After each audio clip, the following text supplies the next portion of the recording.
दोस्तों इस वीडियो में आज मैं बात करने वाला हूं एंड्रॉयड से रिलेटेड 101 परेशानियां। ये एक वीडियो में 101 परेशानियां चीजों के सॉल्यूशन मैं देने वाला हूं, तो ये एक तरह की मास्टर वीडियो होने वाली है एंड्रॉयड के लिए। तो आइए शुरू करते हैं और देखते हैं क्या है 101 परेशानियां एंड्रॉयड की और उनके लिए सॉल्यूशंस। सबसे पहला है स्लो फोन। अगर आपका फोन स्लो है इसका मतलब वो पुराना हो चुका है, उसमें रैम कम है, अब एप्लीकेशन की रिक्वायरमेंट बहुत ज्यादा है और आपका फोन फुलफिल नहीं कर पा रहा। या तो आपका फोन बहुत ज्यादा भरा हुआ है या उसमें रैम कम है। ऐसे केस में आप अपने फोन को फॉर्मेट मार सकते हो, सारा डेटा क्लियर कर सकते हो, जो एप्लीकेशन इस्तेमाल नहीं करते उन्हें हटा सकते हो और लाइट वेट लाइट एप्लीकेशन इस्तेमाल कर सकते हो अगर आपका फोन पुराना है तो। अगर आप ये सब करने के बाद भी आपका फोन फास्ट नहीं होता तो क्लीनर ऐप डली हुई है, तो उसे भी आप ट्राई कर सकते हो। इसके बाद भी अगर फास्ट नहीं हो रहा तो आप डेवलपर ऑप्शन अपने फोन में इनेबल करके जो एनिमेशन और ट्रांजिशन है उनके इफेक्ट को कम कर सकते हो। इससे होगा ये कि आपका फोन स्मूथ एनिमेशंस वगैरह नहीं दिखाएगा लेकिन फास्ट हो जाएगा। डेवलपर ऑप्शन कैसे ऑन करना है, सारी चीजें कैसे करनी है, ये मॉडल टू मॉडल डिपेंड करता है, इंटरनेट पे सर्च कर लेना। अगला है बैड बैटरी लाइफ। अगर आपके फोन की बैटरी लाइफ बहुत खराब है इसका मतलब है कि आपके फोन में by default he come mAh की बैटरी आती है। ऐसे केस में आप कुछ ज्यादा कर नहीं सकते। अगर आपने रिसेंटली बैटरी बदलवाई है तो हो सकता है वो अच्छी बैटरी नहीं है, या ये कारण हो सकता है कि जो आपकी बैटरी बहुत पुरानी हो चुकी है। मैं आपको बता दूं लिथियम आयन बैटरीज की एक लाइफ होती है कि ये इतनी बार चार्ज और डिस्चार्ज हो सकती हैं और वो शायद आपकी लाइफ ओवर हो गई है तो नई बैटरी लगवा लीजिए। अगर कम mAh की बैटरी है तो इसके साथ ही जी लीजिए, अगर डुप्लीकेट बैटरी है तो ओरिजिनल लगवा लीजिए। यही सॉल्यूशन है। आपका फोन ओवर हीट हो रहा है इसका मतलब आपका ऐसा प्रोसेसर है जो इतना हैवी टास्क नहीं ले सकता, या आप अपने फोन को चार्ज कर कर चला रहे हैं। ये बिल्कुल भी सेफ नहीं होता चार्ज में लगाकर फोन को चलाना, ऐसे केस में भी वो गर्म होता है। ओवर हीटिंग का कारण यह भी होता है कि आप चार्ज में लगा के उसे रख दें। फास्ट चार्जिंग, आजकल फास्ट चार्जिंग फोनों को हीट कर देती है। एक कारण और हो सकता है कि आप धूप में गए हैं और गर्मी में एकदम फोन को यूज कर रहे हैं और डायरेक्ट धूप आपके फोन पे पड़ रही है। फोनों में ज्यादातर अच्छा कूलिंग मैकेनिज्म नहीं होता बिकॉज वहां लैक ऑफ स्पेस होता है, वहां फैन वगैरह नहीं लग सकते। इसकी वजह से आपका शायद फोन ओवरहीट हो रहा है, या आप उस पर कॉन्स्टेंटली गेमिंग कर रहे हैं वो भी केस लगा के। ऐसे केस में आप उसे थोड़ा आराम दीजिए, ठंडा होने दीजिए, चार्ज होके मत चलाइए, डायरेक्ट सनलाइट में एक्सपोजर उसका मत रखिए। और अगर आपका फोन नॉर्मली भी ओवरहीट होता है तो इसका मतलब वो फोन का डिफेक्ट है। ऐसे फोन को बदल लेना चाहिए या सर्विस सेंटर ले जाना चाहिए। तो उसके अलावा उसका और कोई सोल्यूशन नहीं हो सकता। आपके फोन की मेमोरी फुल हो गई है तो मैं यही मान के चलता हूं कि आपके फोन की इंटरनल मेमोरी मतलब फुल हो गई है। ऐसे में जो एप्लीकेशन आप इस्तेमाल नहीं करते उन्हें हटा सकते हैं, उनके डेटा को क्लियर कर सकते हैं, कैशे डेटा ये सब क्लियर कर सकते हैं अगर क्लीनर वगैरह आ गया है। या आप अपने इंटरनल मेमोरी से जो भी डॉक्यूमेंट है या जो भी आपकी फाइल्स वगैरह हैं उन्हें कहीं कॉपी करके अलग रख सकते हैं, या एक मेमोरी कार्ड का इस्तेमाल कर सकते हैं, उसमें फाइल्स ट्रांसफर कर सकते हैं जिससे आपकी इंटरनल मेमोरी थोड़ी सी फ्री हो जाए। अगर आपका रैम फुल हो रहा है बार बार तो फिर वो आपके फ़ोन का डिफेक्ट है, आपको नया फ़ोन खरीदना होगा और उसके अलावा आपके पास कोई ऑप्शन नहीं है। आपके फ़ोन में एप्लीकेशंस क्रैश हो रही हैं तो उसके कारण ये होते हैं कि या तो आपने अभी अपना फ़ोन रूट किया है, रूट करने के बाद आप जब कस्टम रोम डालते हो तो कई बार एप्लीकेशन सपोर्टेड नहीं होती और प्रॉब्लम आ जाती है, वो फिर एप्लीकेशंस क्रैश होने लगती हैं। इसके लिए सोल्यूशन ये होता है कि जब आप नया कस्टम ओएस डालते हैं, जो भी कस्टम रोम डालते हैं, तो वहाँ पर एक कैश मेमोरी क्लियर करने का होता है रिकवरी ऑप्शन में, वहाँ आप ऐसे कर सकते हैं। या तो जो एप्लीकेशन, कोई पर्टिकुलर एप्लीकेशन जो क्रैश हो रही है उसके आई पे जाइए, अबाउट एप्लीकेशन पर जाइए और वहाँ क्लियर डेटा कर दीजिए, क्लियर डेटा क्लियर कैशे कर दीजिए। उसके बाद उस एप्लीकेशन को खोल के देखिए, अगर वो तब भी क्रैश हो रही है तो अब आपका इंटरनल कुछ प्रॉब्लम है, आपको वो कस्टम रोम चेंज कर लेना चाहिए या ऑफिशियल रोम डाल लेना चाहिए। कई बार ऐसा होता है कि जो कस्टम रोम होते हैं वो इतना परफेक्टली काम नहीं करते, उनमें कुछ ग्लिचेस होते हैं, कुछ प्रॉब्लम होती है। जो पुराने एंड्रॉयड फ़ोन होते हैं जिनके एंड्रॉयड बहुत आउटडेटेड हो जाते हैं, या जो लोग सुपर यूज़र या बूट रिकवरी वगैरह डालते हैं, उनमें भी ये प्रॉब्लम आती है, तो आप उस चीज़ को रिवर्स कर लीजिए, आपकी ये प्रॉब्लम सॉल्व हो जाएगी। आपका फ़ोन फ्रीज हो रहा है, रिस्पॉन्स नहीं कर रहा, इसकी वजह यह होती है कि आपका जो एंड्रॉयड का इंटरनल कुछ एप्लीकेशन है, जो जरूरी कंपोनेंट है, वो शायद रिस्पॉन्सिव नहीं है, या कस्टम रोम गलत डल गया है, या कई बार आपका जब फोन भर भी जाता है, बहुत ज्यादा फुल हो जाता है, कुछ एमबी का ही स्पेस बाकी होता है, तो भी वो फ्रीज होने लगता है। क्योंकि आपको फोन को चलने के लिए इंटरनल मेमोरी में भी, रैम में भी बहुत सारी एक जगह चाहिए होती है। अगर वो नहीं होती है तो वो फोन रिस्पॉन्सिव नहीं रहता और फ्रीज हो जाता है। ऐसे में आपके फ़ोन को ऑफ करने की कोशिश करनी चाहिए, दोबारा ऑन करने की कोशिश करनी चाहिए, और जितना ज़्यादा आप उसे क्लीन कर सकें, डेटा डिलीट कर सकें, उसको करिए आप, आपका फ़ोन ठीक हो जाएगा। उसके बाद भी अगर वो फ्रीज हो रहा है, इसका मतलब आप बहुत पुराना फ़ोन इस्तेमाल कर रहे हैं और वो आज के स्टैंडर्ड के हिसाब से बिल्कुल भी यूजेबल नहीं है। अगर आप फिर भी उसे इस्तेमाल करना चाहते हैं तो मैं ये रिकमेंड करूंगा कि उसमें प्ले स्टोर पे साइन इन मत कीजिए, क्योंकि जो पुराने एंड्रॉयड फ़ोन थे, अगर उसमें आप गूगल अकाउंट डाल देते हैं तो फिर वो सिंक्रोनाइजेशन शुरू कर देता है, जो एक्स्ट्रा प्रोसेसिंग लेता है। तो अगर पुराना बहुत एंड्रॉयड का फ़ोन है तो उसमें गूगल प्ले स्टोर मत डालिए, साइन इन मत कीजिए, और 2-3 एप्लीकेशन चलाइए, वो स्मूथली चलेगा और फ्रीज भी नहीं होगा।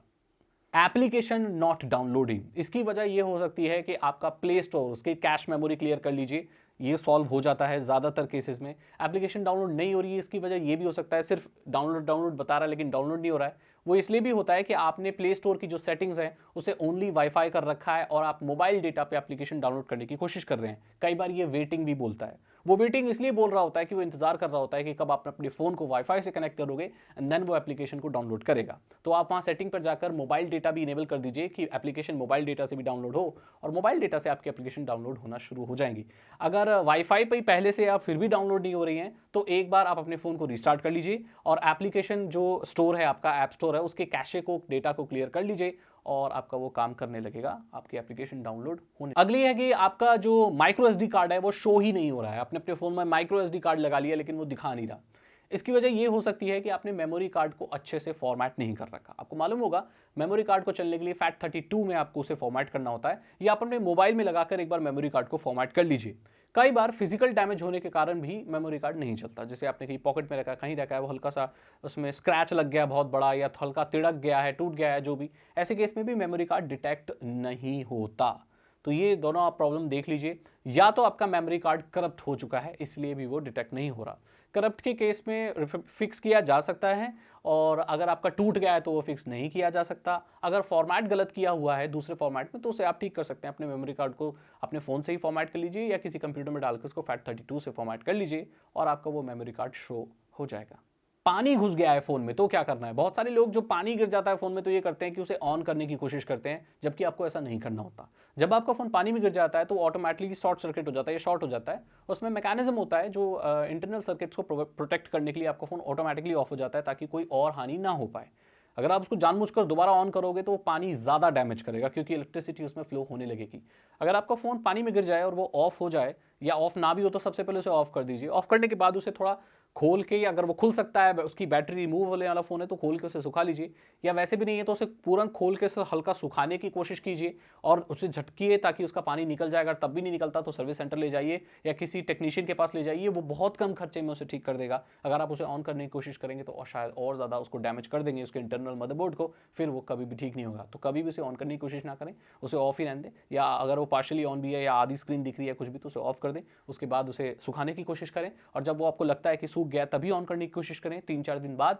या अगर आप इंस्टेंटली उसे ठीक कराना चाहते हैं तो आप एक टेक्नीशियन के पास ले जाइए, वो उसे अच्छे से खोलेगा और वो ड्रायर से अच्छे से सुखाएगा और आपका फ़ोन बहुत ही कम खर्चे में ठीक हो जाएगा। आपका जो फ़ोन है उसका जो चार्जिंग पोर्ट है वो डैमेज हो चुका है। देखो ये बहुत खतरनाक चीज़ होती है, क्योंकि यहाँ आप पावर दे रहे हैं और ये चार्जिंग मैकेनिज्म है, ये बच्चों का खेल नहीं है। अगर आपका चार्जिंग पोर्ट खराब हो गया है तो बिल्कुल भी खुद ठीक करने की कोशिश ना करें, एक टेक्नीशियन के पास ले जाएं और चार्जिंग पोर्ट वो नया लगा देगा। ज़्यादा पैसे नहीं लगते। लोकल टेक्नीशियन के पास जाओगे तो वो आपको 100, 200, 300 रुपये लेगा और चार्जिंग पोर्ट बदल के आपके फ़ोन में दे देगा।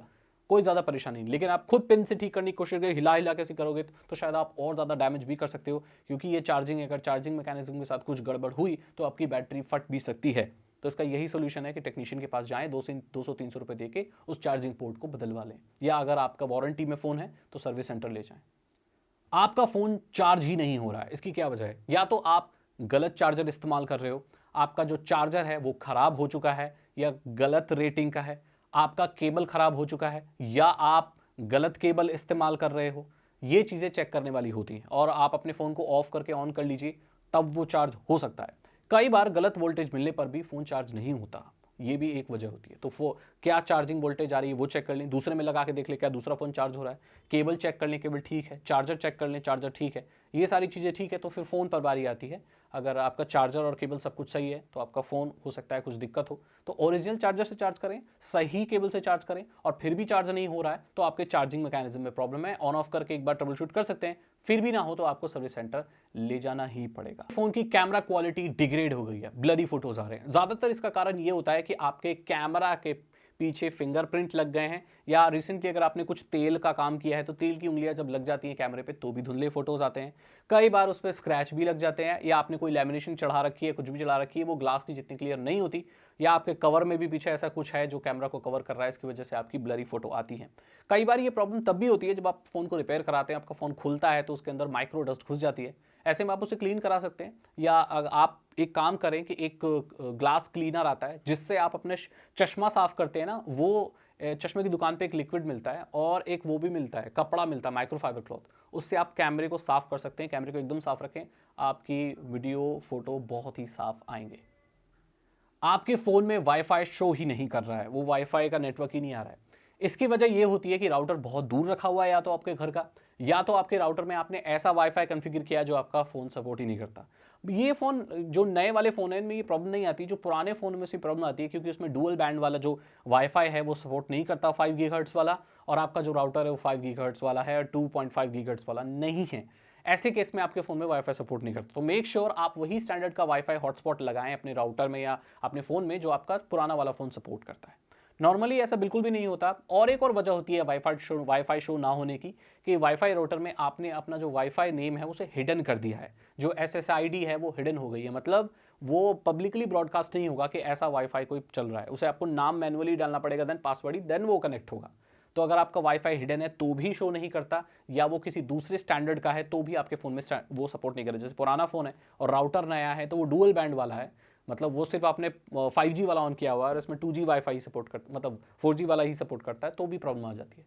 इसे आप बहुत इजीली कर सकते हो अपने राउटर को कॉन्फ़िगर करके अपने फ़ोन के हिसाब से। आपके फ़ोन की बैटरी बहुत इंस्टेंटली डिस्चार्ज हो जाती है। इसकी वजह यह है कि आपके फ़ोन की बैटरी अब खराब हो चुकी है। जैसे मैंने कहा था, लिथियम आयन बैटरीज की कुछ लाइफ होती है, उसके बाद वो बहुत जल्दी चार्ज भी होती है और डिस्चार्ज भी होती है। एक वजह यह भी होती है कि आपकी डिफेक्टेड बैटरी है, मतलब खराब बैटरी आपके फ़ोन में डल गई है जो कि उसकी सपोर्टेड नहीं है, या उसका कुछ अंदर इंटरनल कुछ खराब हो गया है, इसलिए वो जल्दी चार्ज और तुरंत डिस्चार्ज हो जा रही। जो लोकल बैटरीज होती हैं वो ऐसा करती हैं क्योंकि उनके अंदर जो इंटरनल सर्किट्स होते हैं या जिस क्वालिटी की वो बैटरी होती है लिथियम आयन, वो अच्छी नहीं होती, तो वो ज़्यादा चार्ज होल्ड नहीं कर पाती। कई बार बैटरी इंटरनल फूल भी जाती है तो भी चार्ज वो नहीं करती। ऐसे सारे ही केसेस में आपको बैटरी बदल लेनी चाहिए, नहीं तो ये बहुत रिस्की भी हो सकता है, डुप्लीकेट बैटरी डालना, वो फट भी सकती है। आपके फ़ोन की बैटरी लाइफ कम हो गई है, इसका सोल्यूशन देखो क्या, मैं बताता हूं, पहले कारण देखते हैं। बैटरी लाइफ अचानक से आपकी कम हो गई है तो क्या आपने अपना फ़ोन अपडेट किया है? कई बार फ़ोन जब अपडेट होते हैं, नया ऑपरेटिंग सिस्टम डलता है, तो उसमें कई ये कमियां आती हैं, वो ज़्यादा बैटरी कंज्यूम करने लगते हैं। ये चीज़ एप्पल के साथ बहुत देखने को मिली है और सैमसंग के और बहुत बड़े बड़े एंड्रॉयड फ़ोन्स में भी देखने को मिली है। तो इस तो कुछ कर नहीं सकते, आप अपने अपडेट कर लिया, अगर रोल बैक कर सकते हो, मतलब पुराने ऑपरेटिंग सिस्टम में फिर से जा सकते हो या कस्टम रोम डाल सकते हो, तो एक को सोल्यूशन हो सकता है। या इंतज़ार कीजिए मैन्युफैक्चरर का कि अगर और बहुत सारे लोगों को और सेम मॉडल में यही दिक्कत आ रही है तो उसका कुछ सोल्यूशन वो निकालेंगे, कोई पैच वगैरह निकालेंगे। अगर फिर भी ऐसा कोई अपडेट वगैरह नहीं किया, फिर भी बैटरी लाइफ डिक्रीज हो गई है, तो मैंने आपको जैसे बताया, लिथियम आयन बैटरीज हमेशा नहीं चलती, एक वक्त के बाद उनकी बैटरी लाइफ डिक्रीज हो गई है। अगर ठीक है एक दिन चल जाता है तो उसको चलाते रहिए, अगर उससे भी ज़्यादा कम हो रहा है, अचानक फ़ोन बंद हो रहा है, तो आपको बैटरी बदलने की ज़रूरत है। जाइए और एक ओरिजिनल बैटरी या जो भी जिस हिसाब से आप लगवाना चाहते हैं बैटरी नई लगवा लीजिए। आपका फ़ोन एकदम फ्रीज हो गया है, कुछ नहीं हो रहा है, बटन दबाने पे भी कुछ नहीं हो रहा है, टच करने पे भी कुछ नहीं हो रहा है, वो अचानक से ऐसा हो गया है।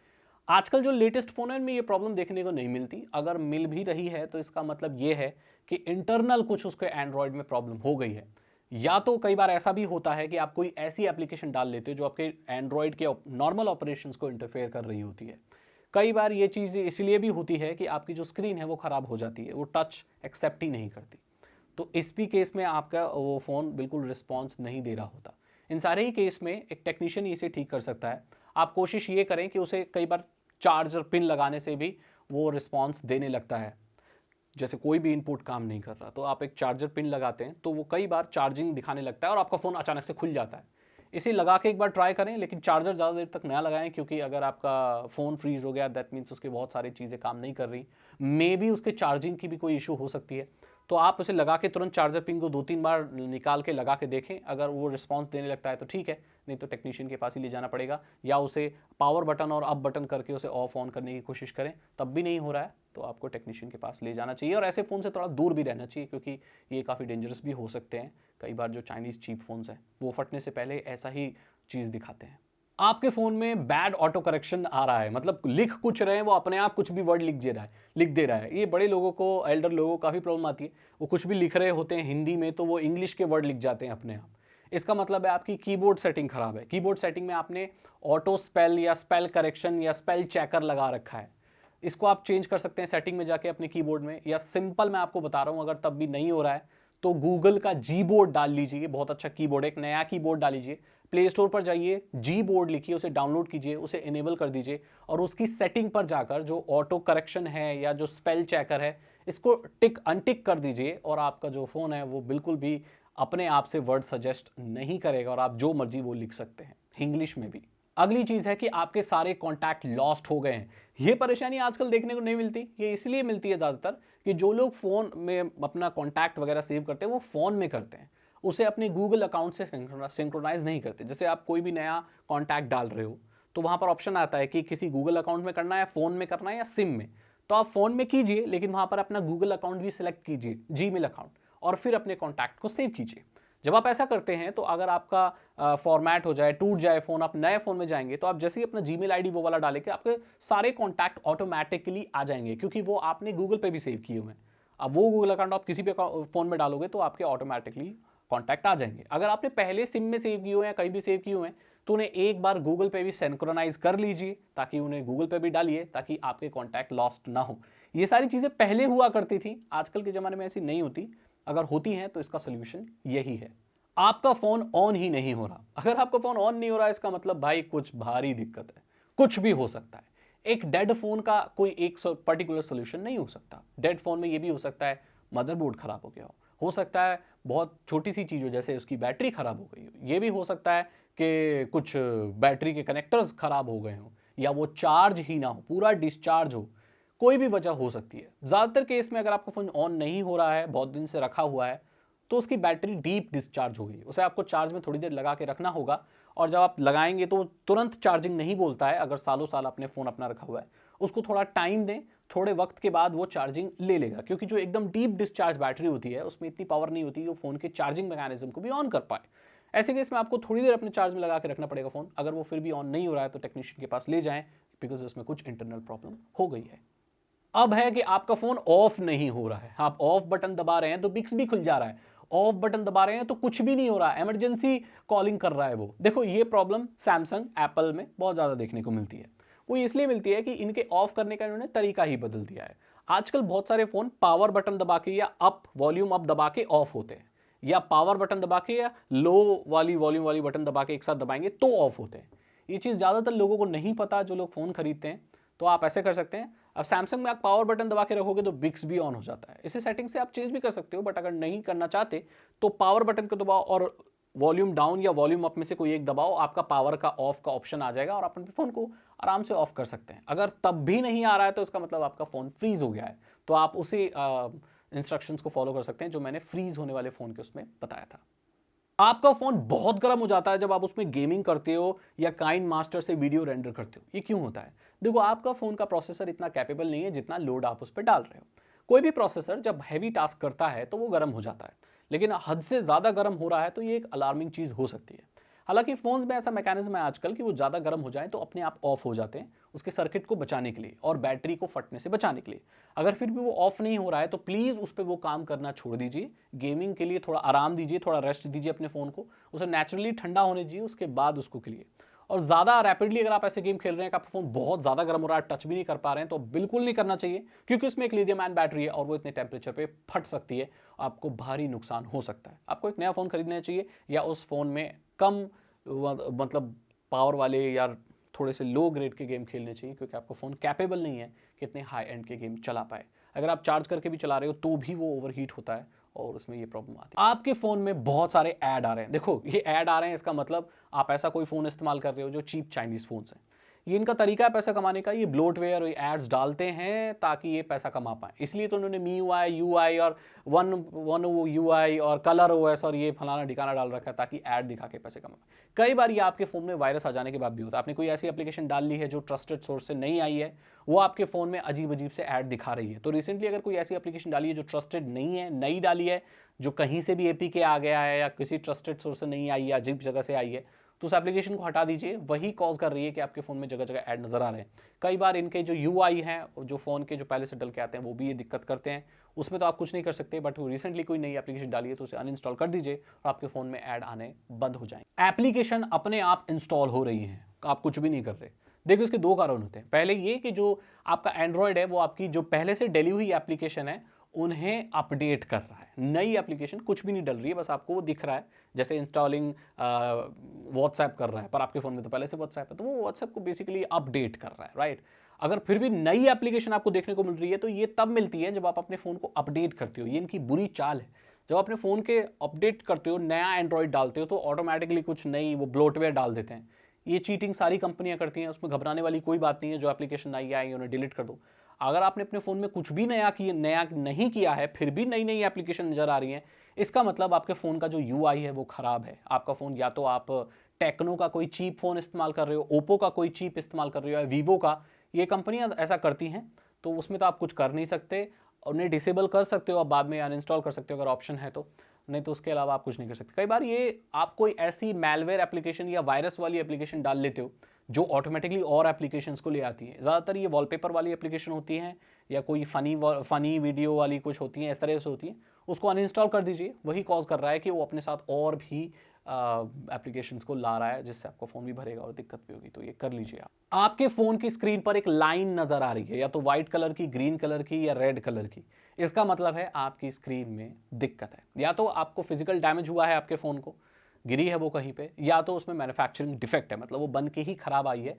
तो ऐसे केस में अगर आपका फ़ोन वारंटी में है तो आप सर्विस सेंटर जा सकते हैं, वो ईजिली आपको चेंज करके दे देंगे।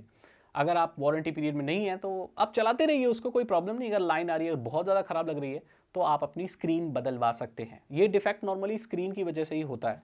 जैसे लंबी कोई लाइन आ गई है, पूरी ऊपर से लेकर नीचे तक एक लाइन आ गई है, इसका मतलब आपकी स्क्रीन ख़राब हो गई है। चलाते रहिए, चलाते रहना है। अगर काम चल रहा है तो, टच वच काम कर रहा है तो, अगर फिर भी तो आप स्क्रीन बदलवा सकते हैं। और मेक श्योर ओरिजिनल स्क्रीन लगवाना, डुप्लीकेट लगवाओगे तो वैसा कलर और वैसा आपको नहीं मिलेगा। और अगर आपके फ़ोन में एमोलेड थी तो एमोलेड ही डलवा। आपके फ़ोन में ग्रीन टिंट आ गया है, मतलब रात में जब अपने फ़ोन को चलाते हो जो ब्लैक्स नज़र आते हैं वो ब्लैक नहीं होते, थोड़े ग्रीन नज़र आते हैं। ये मैन्युफैक्चरिंग डिफेक्ट है जो कि OnePlus के फ़ोन में ज़्यादातर देखने को मिलता है। कई बार ये डिफेक्ट ओप्पो के और वीवो के फ़ोन्स में भी देखने को मिलता है। ये मैन्युफैक्चरिंग डिफेक्ट है। और कई बार ऐसे फॉल्टी मॉडल्स आते हैं जिनकी स्क्रीन ऐसी नहीं होती। जो आपकी LCD स्क्रीन है उसमें भी कई बार ग्रीन टिंट नज़र आता है। अगर एमोलेड में आ रहा है तो मतलब वो डिफेक्टेड है। अगर वो LCD में थोड़ा बहुत आ रहा है तो इसका मतलब थोड़ा पुराने मॉडल का फ़ोन इस्तेमाल कर रहे हैं, उसमें कोई प्रॉब्लम नहीं है। पहले हल्की सी टिंट रहती थी, ब्लू सी और वैसी सी, तो कोई दिक्कत नहीं है। अगर नया फ़ोन लिया है या अभी लेटेस्ट जनरेशन का है, अगर उसमें आ रही है तो ये मैन्युफैक्चरिंग डिफेक्ट हो सकता है। इसे आप सर्विस सेंटर में दिखा सकते हैं।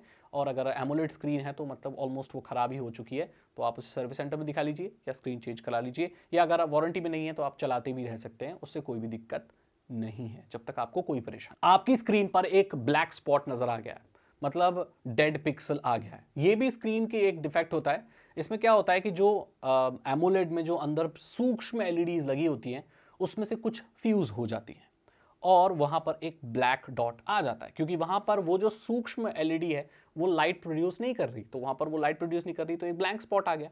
ऐसे में आप कुछ वीडियोस प्ले करके कुछ और इमेजेस देखकर भी देख सकते हो क्या वो ब्लैक स्पॉट हमें वही है। कई बार ऐसा भी होता है, मैं ऐसा वॉलपेपर लगा लेते हैं जिसमें वो ब्लैक पहले से ही ब्लैक ड्रॉ होता है, हमें लगता है स्क्रीन खराब हो गई। तो कुछ वीडियो प्ले करके देखिए, ऑन ऑफ करके देखिए, तब भी अगर आपकी प्रॉब्लम नहीं जाती है। कई बार ये स्क्रीन को हल्का सा ऐसे रब करने से भी ठीक हो जाती है। हाथ से लेके हल्का सा उसको गर्म, ऐसे हाथ को ऐसे रब कीजिए, स्क्रीन थोड़ा गर्म कीजिए तो भी वो ठीक हो जाती है। तब भी नहीं होती है तो आपको स्क्रीन बदलवानी पड़ेगी। वारंटी में जाइए, तब चल रही है तो चलने भी दे सकते हैं, ये टोटली आपके ऊपर है। इसे डेड पिक्सल स्क्रीन भी बोलते हैं।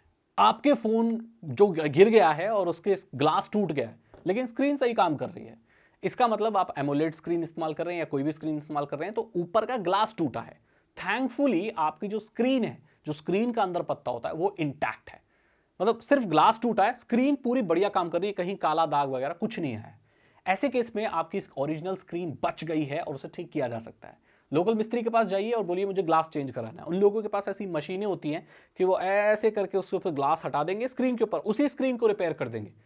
नई स्क्रीन लगाने की जरूरत नहीं पड़ेगी। दोबारा सुनना आप, अगर ग्लास टूटा है और नीचे की स्क्रीन इंटैक्ट है, उसमें कालापन नहीं आया, इसका मतलब ग्लास झेल गया, स्क्रीन नहीं। अगर टेम्पर्ड ग्लास नहीं लगाया तभी होता है ऐसा नॉर्मली। तो वो क्या करेंगे, आपका ग्लास ऊपर का बदल देंगे, स्क्रीन वही रहेगी और नया ग्लास चढ़ा देंगे।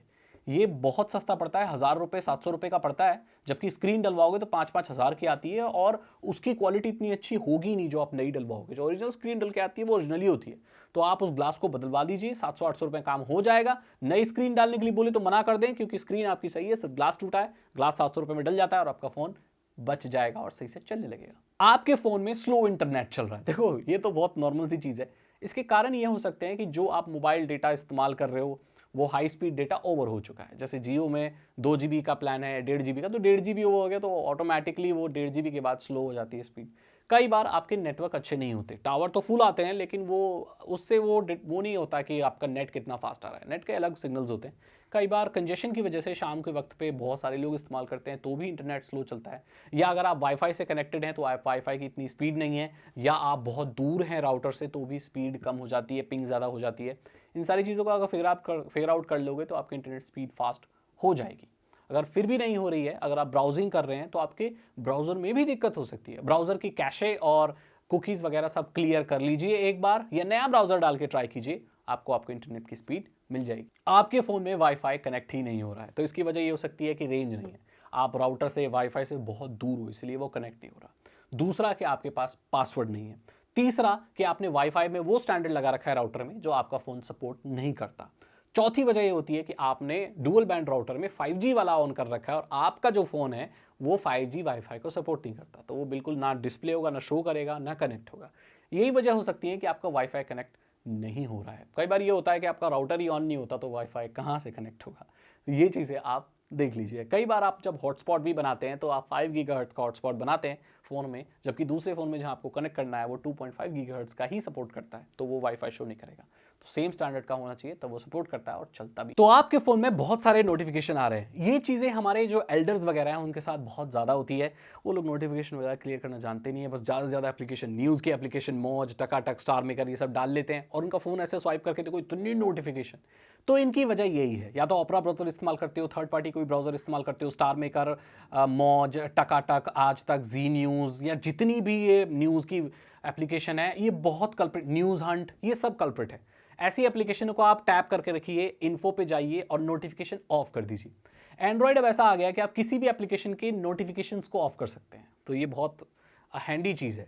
तो जाइए उस एप्लीकेशन को टैप करके रखिए, आई बटन पे जाइए, इन्फो अबाउट पे जाइए और नोटिफिकेशन परमिशन को ऑफ कर दीजिए। वो एप्लीकेशन आपको नोटिफिकेशन नहीं दिखाएगी। देख लीजिए कौन सी एप्लीकेशन ज़्यादा नोटिफिकेशन भेजती है, उनके नोटिफिकेशन को ही ऑफ कर दीजिए, वो कभी नोटिफिकेशन नहीं दिखाएगी, चुपचाप चलती रहेगी और आपका फ़ोन साफ रहेगा। आपको जियो से, एयरटेल से या आइडिया, मतलब वोडाफोन आइडिया से बहुत ज़्यादा कॉल्स आ रही हैं।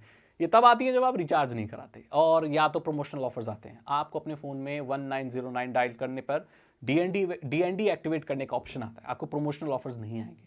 लेकिन ये इतनी क्रूर और अजीब हो गई हैं ये कंपनियां, DND एक्टिवेट करने के बाद भी आपको प्रमोशनल ऑफर भेज रही हैं। ऐसे आप ट्राई को कंप्लेंट कर सकते हैं कि मैंने DND एक्टिवेट किया फिर भी ये कर रहे हैं, बट उनका कुछ होना नहीं है। तो आप ब्लॉक करते जाइए, पिक मत कीजिए, या अननोन नंबर के लिए जो 14 से शुरू होते हैं आप उसे कुछ, या अगर आपको सिम चलाना है तो रिचार्ज ही करा सकते हो, या अगर कोई इंपॉर्टेंट काम कर रहे हो तो फ्लाइट मोड मार दो जब आपको डिस्टर्बेंस नहीं चाहिए, या फ़ोन ऑफ कर दो अगर आपके घर परिवार वाले लोग सब हैं और आपको कोई इमरजेंसी कॉल नहीं आती। यही बचने का तरीका है, बाकी इन्होंने हमारी भी जान ले रखी है, बिल्कुल तंग करके रख देते हैं। प्रमोशनल ऑफर है कि इतने रिचार्ज पे ये आता है, ये तो आपको ऑफ कर सकते हो, DND एक्टिवेट कर लो, डू नॉट डिस्टर्ब 1909 डायल करने पर आपको ये एक्टिवेट कर सकते हैं, आपकी प्रॉब्लम का सोल्यूशन आपको मिल जाएगा। ऑन करने पर वो बूटिंग ही बूटिंग घूमता रहता है, नोकिया बोलता रहता है, सैमसंग बोलता रहता है, या रियलमी, कुछ भी आपका ब्रांड का नाम आता रहता है, फिर ऑफ होता है, ऑन होता है, ऑफ होता है, ऑन होता है, और वो कभी ऑन नहीं होता। यही चीज़ चलती रहती है। इसे बोलते हैं बूट लूप। ये ज़्यादातर तब देखने को मिलता है जब आपका फ़ोन ब्रिक हो जाता है, यानी आपने कोई कस्टम रोम डाला है, आपने रूट करने की कोशिश की है और वो प्रोसेस गलत हो गया है, आपके फ़ोन का इंटरनल ऑपरेटिंग सिस्टम खराब हो चुका है, इसीलिए वो लोड नहीं हो रहा। ऐसे केस में आप किसी एक्सपर्ट की ले सकते हैं, अगर उसको रूट करना या फ्लैश करना आता है रोम को। अगर आप थोड़े से एक्सपर्ट हैं तो नया रोम डाल लीजिए, आप समझ गए होंगे, नया रोम डाल लीजिए। ब्रिक हो गया है तो उसका सोल्यूशन पर्टिकुलर मॉडल का आपको इंटरनेट पे मिल जाएगा। अगर आपको इन सब चीज़ के बारे में इतना कुछ नहीं पता है तो साधारण तौर पर आपको सर्विस सेंटर या किसी टेक्नीशियन के पास जाना होगा जो मोबाइल सॉफ्टवेयर का काम करता हो और ठीक करता हो। वो आपको ठीक करके दे देगा, ज़्यादा पैसे नहीं लेगा, 500 रुपये 400 रुपये लेगा, ठीक कर देगा। और अगर वारंटी में है तो सर्विस सेंटर जब जाओगे तो उनको ये मत बोलना कि मैंने रूट करने की कोशिश की थी, उनको सिर्फ ये बोलना कि पता नहीं क्या हुआ, मैंने अपना ऑफ किया ऑन किया और ये हो गया। ज़्यादातर जो कंपनी वाले वो डिटेक्ट नहीं कर सकते कि आपने कस्टम रोम डाला या क्या किया है, वो यही सोचेंगे कि मैन्युफैक्चरिंग डिफेक्ट है और उसमें नया ऑपरेटिंग सिस्टम बहुत ही कम पैसे में या कई बार फ्री ऑफ कॉस्ट भी डाल देंगे। तो ये अगर आप तरकीब अपनाते हो तो आपका फ़ोन सही हो जाएगा।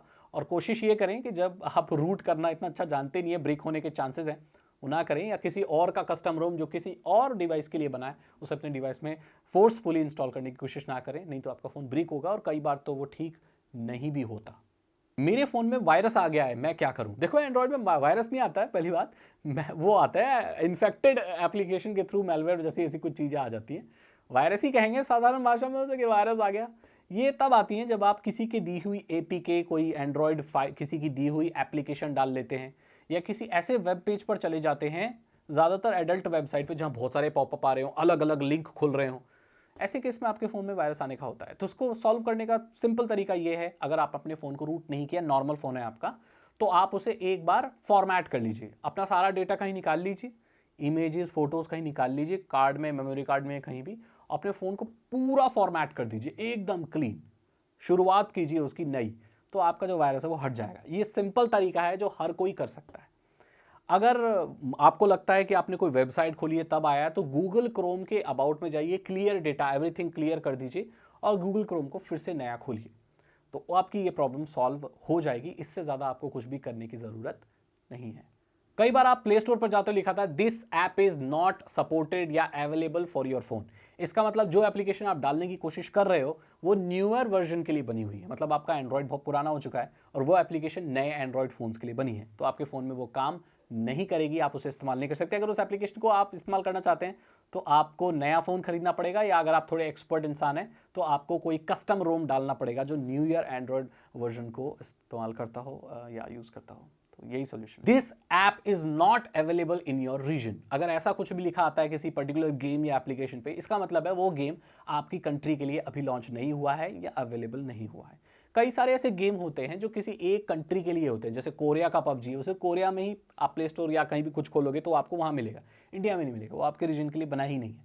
कई बार नेटफ्लिक्स के ऐसे प्रोग्राम भी होते हैं जो इंडिया में स्ट्रीम नहीं किए जाते, तो कंट्री के हिसाब से चीज़ होती है।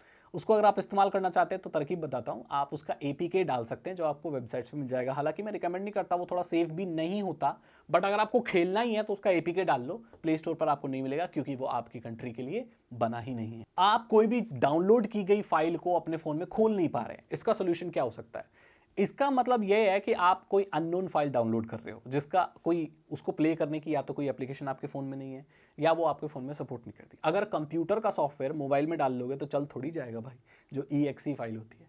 कई बार आप नोन फाइल्स भी डालते हो, वो भी सपोर्ट नहीं करती। जैसे अगर आपने फ़ोन में कुछ MKV वीडियो डाल ली है तो कई बार एंड्रॉयड उसे प्ले नहीं कर पाता। उसको प्ले करने के लिए आपको सूटेबल एप्लीकेशन की जरूरत पड़ती है। जैसे VLC डाल लो, अगर कोई भी वीडियो फाइल है, कोई भी इमेज फाइल है तो भाई VLC प्ले कर देता है। अपने फ़ोन में VLC मीडिया प्लेयर डाउनलोड कर लो। जिप फाइल है या RAR है या 7-zip फाइल है तो ये आर्काइव्स होती है, यानी कि एक गुंजी बना के दे देते हैं आर्काइव। तो उसको खोलने के लिए आपको जिप वाली एप्लीकेशन डालनी पड़ेगी, आप उसे इजीली खोल सकते हैं। और कोई अननोन फाइल है खुल नहीं रही तो आप कुछ कर नहीं सकते उसका भाई, क्योंकि सपोर्टेड नहीं है अब, तो जाने दो उसको। आपका फ़ोन रूट करने के बाद ऑन ही नहीं हो रहा है तो साधारण भाषा में कहूँ तो भाई आपके फ़ोन के लग चुकी है, मतलब वो ब्रिक हो चुका है। उसका जो इंटरनल ऑपरेटिंग सिस्टम है ना तो आपने पुराना रहने दिया, और जो नया वाला आपने डाला, रूट करके आप कस्टम रोम डालो या रूट कर रहे हो तो उसका इंटरनल एंड्रॉयड डिलीट हो चुका है। तो वो बूट कहाँ से होगा? जब फ़ोनों में ऑपरेटिंग सिस्टम ही नहीं होगा या वही करप्ट हो जाएगा तो वो ऑन कैसे होगा? ऐसे केस में आप नया, अगर आपको आता है ओरिजिनल रोम फ्लैश करना तो कर लो, नहीं आता है तो किसी एक्सपर्ट की एडवाइस ले लो। ऐसे सॉफ्टवेयर डालने वाले लोग होते हैं दुकानों में, उनके पास जाइए, वो डाल देंगे। खुद छिड़कानी बिल्कुल भी मत कीजिए अगर आपको नहीं पता कि आप क्या कर रहे हो, ऐसे में अपने फ़ोन को और डैमेज कर सकते हो। तो मैं यही रिकमेंड करता हूँ, बाहर जाके ठीक करा लो, हो जाएगा। या कस्टम रोम डालना चाहते हो, मिस्त्री आदमी हो, तो दोबारा दूसरा इसका जो ओरिजिनल रोम है डाउनलोड करो, उसे फ्लैश कर लो, ठीक हो जाएगा। मुझे मेरे फोन में हिंदी टाइपिंग का सपोर्ट चाहिए, वो कैसे आएगा? तो उसके लिए क्या करना होता है, सिंपल, आपको गूगल इंडिक कीबोर्ड है या जी बोर्ड आप डाल सकते हो। सेटिंग पर जाकर वह लैंग्वेजेस में हिंदी सेलेक्ट कर लो और आप वॉइस टाइपिंग भी इनेबल कर सकते हो और आपको हिंदी टाइपिंग मिल जाएगी। वो जो पृथ्वी का निशान होता है ना नीचे फोन में, उसे भी टैप करने से आप लैंग्वेज बदल सकते हो। कई बार वो अप वाले बटन से भी, सब कुछ आपके कीबोर्ड में ही है। सेटिंग या पृथ्वी का निशान क्लिक करो या सेटिंग में जाके लैंग्वेज और इनपुट पे जाओ, जी बोर्ड को सेलेक्ट करो और वहां पर हिंदी लैंग्वेज को भी इनेबल कर दो। अगर आप कर देंगे तो आप हिंदी में टाइप कर पाएंगे। हिंदी को स्विच करने के लिए बेसिकली आपके कीबोर्ड में ही एक बटन रहता है छोटा, उसे टैप करके आप हिंदी टाइपिंग कर सकते हैं। इंग्लिश भी लिख सकते हैं, ऐसा भी कर सकते हैं, इंग्लिश में लिखेंगे KYA क्या, तो वो हिंदी में लिखेगा क्या। ये बहुत सिंपल है, आप ऐसे कर सकते हैं इसे। मेरा फोन खो गया है, मैं उसे ट्रैक कैसे करूं? अगर आपका फोन खो गया है, चोरी नहीं हुआ है, तो आप उसे ट्रैक कर सकते हैं। घर में कहीं खो गया है तो उसके लिए जो जीमेल अकाउंट आपके फोन में डाला हुआ है, वही जीमेल अकाउंट आप अपने किसी और फोन में या अपने कंप्यूटर में लॉगिन कर लो और लिखो फाइंड माई डिवाइस गूगल पे। वो पहले लिंक पर क्लिक कर दो, आपको एक मैप जैसा खुल जाएगा, वहां पर आएगा प्ले साउंड। जैसे ही आप प्ले साउंड करोगे, आपका फोन चाहे साइलेंट में हो चाहे वाइब्रेशन में हो, वो बजने लगेगा। तो आप अपने फोन घर में ढूंढ सकते हो कि कहां बजा। अगर कहीं और छोड़ आए हो और उसमें डेटा ऑन है, तब भी आप उसे लोकेट कर सकते हो कि भाई कहां है वो। चोरी हुए में तो भाई वो ऑफ कर देगा, वो तो अलग चीज है। बट अगर खो गया है तो ऐसे आप उसे लोकेट कर सकते हो, जब तक किसी ने अगर उठाया ना हो तो वही जीमेल अकाउंट अपने कंप्यूटर में डालो और फाइंड माई लॉगिन कर लो जीमेल से। उसके बाद नेक्स्ट टैब खोलो, गूगल पर जा लिखो फाइंड माई डिवाइस, तो वो आपको खुल जाएगा और आपका डिवाइस का लोकेशन वगैरह सब प्ले साउंड कर सकते हो या वहां से इरेज भी कर सकते हो, लॉक भी कर सकते हो, फॉर्मेट भी कर सकते हो रिमोटली। ये चीज आप कर सकते हो। अब आपका फोन अगर खो गया है तो ठीक है, लेकिन चोरी हो गया है तो क्या? चोरी होने पर सबसे पहले आपको FIR रजिस्टर करानी होती है। FIR रजिस्टर करा के अब एक पोर्टल खुल गया है संचार साथी करके एक, वहां पर जाइए। IMEI नंबर पहले तो नोट करके रखना। सबसे पहले ये काम करोगे, अपना जितने भी घर में फोन है सबके IMEI नंबर और मॉडल नंबर एक पेपर पे लिखकर कहीं पर रख लो। IMEI नंबर नोट करने का सबसे तरीका है *#06# डायल करेंगे तो IMEI नंबर आ जाएंगे। उन्हें नोट कर लीजिए। डुअल सिम फोन है तो 2 IMEI होंगे, दोनों को नोट करके रख लीजिए। अगर आपका फोन चोरी हो जाता है तो उसे आप FIR की रिपोर्ट में लिख के पुलिस को दे दीजिए और वही सेम कॉपी लगा के और IMEI संचार साथी पे डाल दीजिए। गवर्नमेंट आपके उस फोन को ब्लॉक कर देगी, कोई भी इस्तेमाल नहीं कर पाएगा। अगर उसने कोई और सिम लगाया तो पुलिस के पास नोटिफिकेशन आ जाएगा और वो आदमी तुरंत पकड़ा जाएगा और आपका फोन भी मिल जाएगा। Simple as that. फोन को फॉर्मेट और रीसेट कैसे करें कंप्लीटली, अब ये मॉडल टू मॉडल डिपेंड करता है।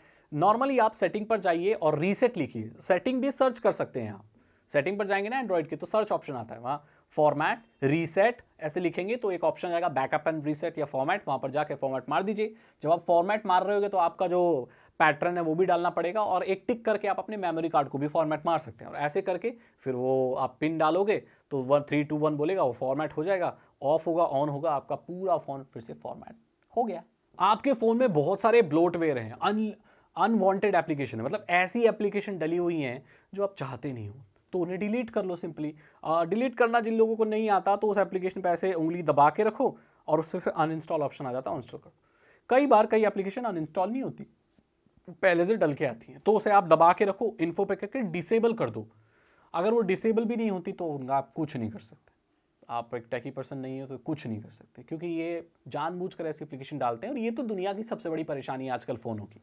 ठीक है, तो जो अनइंस्टॉल हो जाती है उन्हें अनइंस्टॉल कर दो, जो डिसेबल हो सकती है उन्हें डिसेबल कर दो, और जो नहीं कुछ भी हो सकती तो उनका आप कुछ नहीं कर सकते। अगर बहुत ही एक्सपर्ट आदमी हो तो भाई आपको पता है क्या करना है, एक नॉर्मल आदमी हो तो आपको भी पता है, आप उसका कुछ नहीं कर सकते। या तो किसी एक्सपर्ट आदमी से कंसल्ट करो, वो आपको रूट वूट करके उन एप्लीकेशन को भी टाटा बाय बाय करवा सकता है और आपके फ़ोन में ज़्यादा स्पेस आप एक्सेस कर सकते। आपकी फ़ोन की स्क्रीन जैसे आप कुछ देखने लगते हो तो कभी ऐसे घूम जाती है, कभी ऐसे हो जाती है, वो कभी रहती नहीं है सही सीधी, टेढ़ी मेढ़ी हो जाती है। इसका मतलब है आपने ऑटो रोटेशन ऑन कर रखा है। अपने एंड्रॉयड को ऊपर से नीचे ऐसे स्वाइप कीजिए, वहाँ पर ऑटो रोटेशन होगा ना, तो आप अपने फ़ोन को ऐसे सीधा रखिए, उसे ऐसे करिए, सीधा करने पे तो वो ऐसे सीधा हो जाता है, ऐसे करिए, ऊपर से ऐसे स्वाइप कर दीजिए ऐसे, और रोटेशन को लॉक कर दीजिए। अब आपका फ़ोन का रोटेशन लॉक हो चुका है। जब आप उसे ऐसे भी करोगे ऐसे भी करोगे तो वो घूमेगा बिल्कुल नहीं।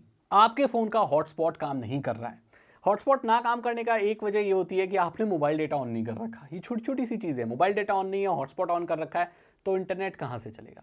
कई बार जो आप हॉटस्पॉट इनेबल करते हैं तो वो 5 गीगाहर्ट्ज़ वाला करते हैं, जबकि सामने वाला तो 5 गीगाहर्ट्ज़ के वाईफाई को सपोर्ट नहीं करता।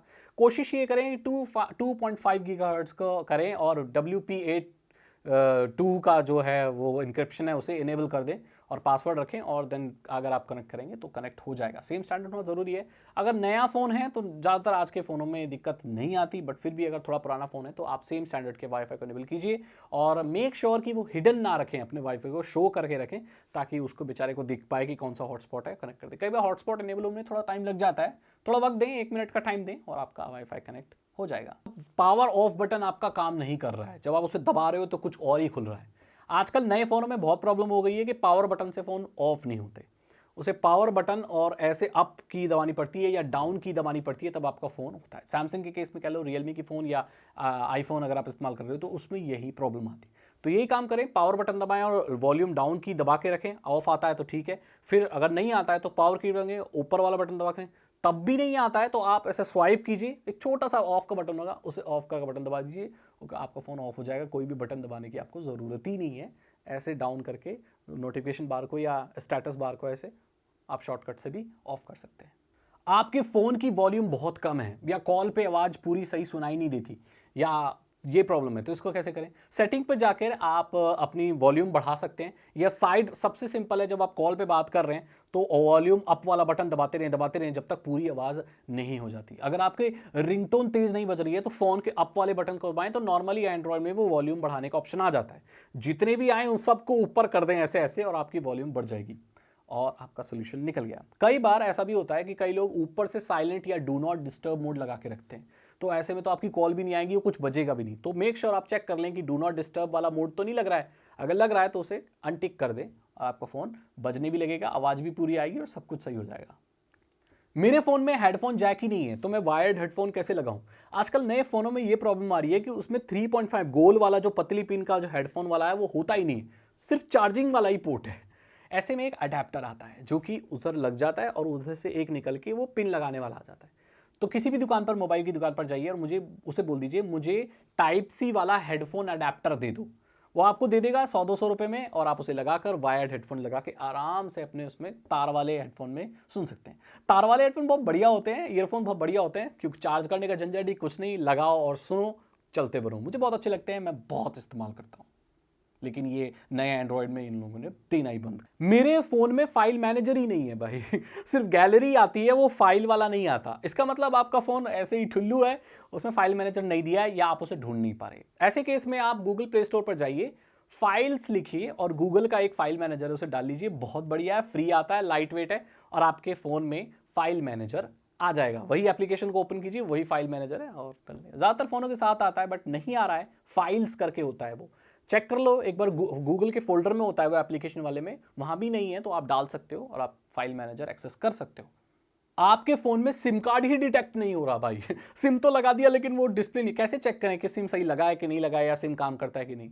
सबसे पहली चीज़, जब आप सिम कार्ड लगाओगे तो देखो नेटवर्क आ रहे हैं नहीं। सैमसंग के फ़ोनों में ये दिक्कत है कि सिम कार्ड नहीं भी लगाते तो भी नेटवर्क वाला बार शो हो रहा होता है, पता नहीं वो कौन सी कंपनी का नेटवर्क शो कर रहा होता है। सबसे आसान तरीका है, सिम लगाने के बाद आप अपनी गैलरी खोलो पूरी एप्लीकेशन वाली, वहाँ पर एक सिम कार्ड के एक ऑप्शन मिलता है, जैसे BSNL, एयरटेल जोन, ऐसे करके पुराने सिमों में आता था।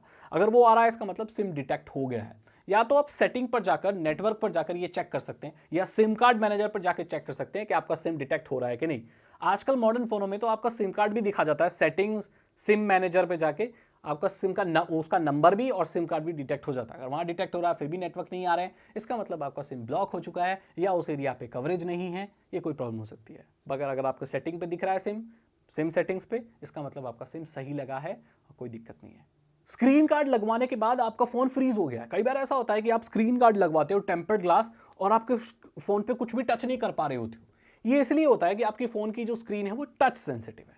जब आप उस पर टेम्पर्ड ग्लास लगाते हो, उसे ऑन रख के ही, जैसे फ़ोन ऑन है उस पर टेम्पर्ड ग्लास लगा रहा है वो मिस्त्री, लगा रहा है लगाने वाला, तो इतनी बार प्रेस होता है वो कि वो कंफ्यूज हो जाता है आपका फ़ोन, टच एक तरह के लिए काम करना बंद हो जाता है और वो स्टैटिक होता है उस पर, आपके टेम्पर्ड ग्लास पे वो कॉन्स्टेंटली से टच करके रखता है, बहुत सारे टचेस, मल्टीपल टचेस।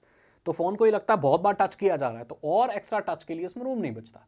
मैं ये रिकमेंड करता हूं कि अपने फ़ोन को ऑफ करके उस पर टेम्पर्ड ग्लास लगाएं। उसमें फ़ायदा ये भी होता है कि काली स्क्रीन पर डस्ट वगैरह अच्छे से दिख जाती है, तो आपको पता चल जाएगा उसने कैसा लगाया है, बबल वगैरह क्लियर तरीके से दिखते हैं और आपके फ़ोन में ये टच की प्रॉब्लम भी नहीं आएगी। अगर फिर भी आपके फ़ोन में ये प्रॉब्लम आ गई है, आपने ऑन रख के ही टेम्पर्ड ग्लास लगाया और उसकी स्क्रीन फिर काम नहीं कर रही है, तो आप पावर बटन दबा के रखिए कुछ देर तक, बहुत देर तक दबा के रखिए, या तब भी नहीं हो रहा है तो चार्जर लगाइए और आपका वो फ्रीज हट जाएगा और आपका फोन। मेरे फोन के लिए अपडेट क्यों नहीं आ रहे, चेक कैसे करें कि मेरे फोन में अपडेट आए हैं कि नहीं? देखो, अपडेट ना आने का कारण यह भी हो सकता है कि आपका फोन बहुत पुराना हो चुका है। एक फोन में 3 से 4 साल तक ही अपडेट आते हैं मैक्सिमम, और अगर आपका पुराना फोन है तो उसमें शायद लाइफ निकल चुकी है। कई फोनों में तो एक अपडेट के बाद दूसरा एंड्रॉयड आता ही नहीं है, ये सस्ते फोनों में होता है। तो सबसे पहले आप सेटिंग पर जा सकते हैं, अबाउट फोन पर जा सकते हैं, एंड देन अपडेट पर जाकर आप चेक कर सकते हैं, चेक फॉर न्यू अपडेट्स। अगर वहां पर कोई अपडेट आए तो आप उसे अपडेट कर लीजिए। अपडेट नहीं आया इसका मतलब ऑलरेडी अपडेटेड है आपका फोन, या आपका फोन अब पुराना हो चुका है और उसके लिए कोई नए अपडेट नहीं आएंगे। अपने फोन के मॉडल को गूगल पर सर्च कर लीजिए कि उसमें अपडेट्स कितने आने चाहिए, कितने आए, कब लॉन्च हुआ है। अगर आपने सेकेंड हैंड लिया है तो आपको पता चल जाएगा कि क्यों नहीं आ रहे, आपकी वजह पता चल गई। अगर अपडेट नहीं आ रहे तो आपको एक नया फोन खरीद लेना चाहिए। अगर आपको कोई प्रॉब्लम नहीं है, आप इस्तेमाल कर रहे हो, तो कोई बात ही नहीं है, उसे इस्तेमाल कर। मेरा इंटरनेट डेटा जल्दी क्यों खत्म हो जाता है? मैं तो इस्तेमाल भी नहीं करता।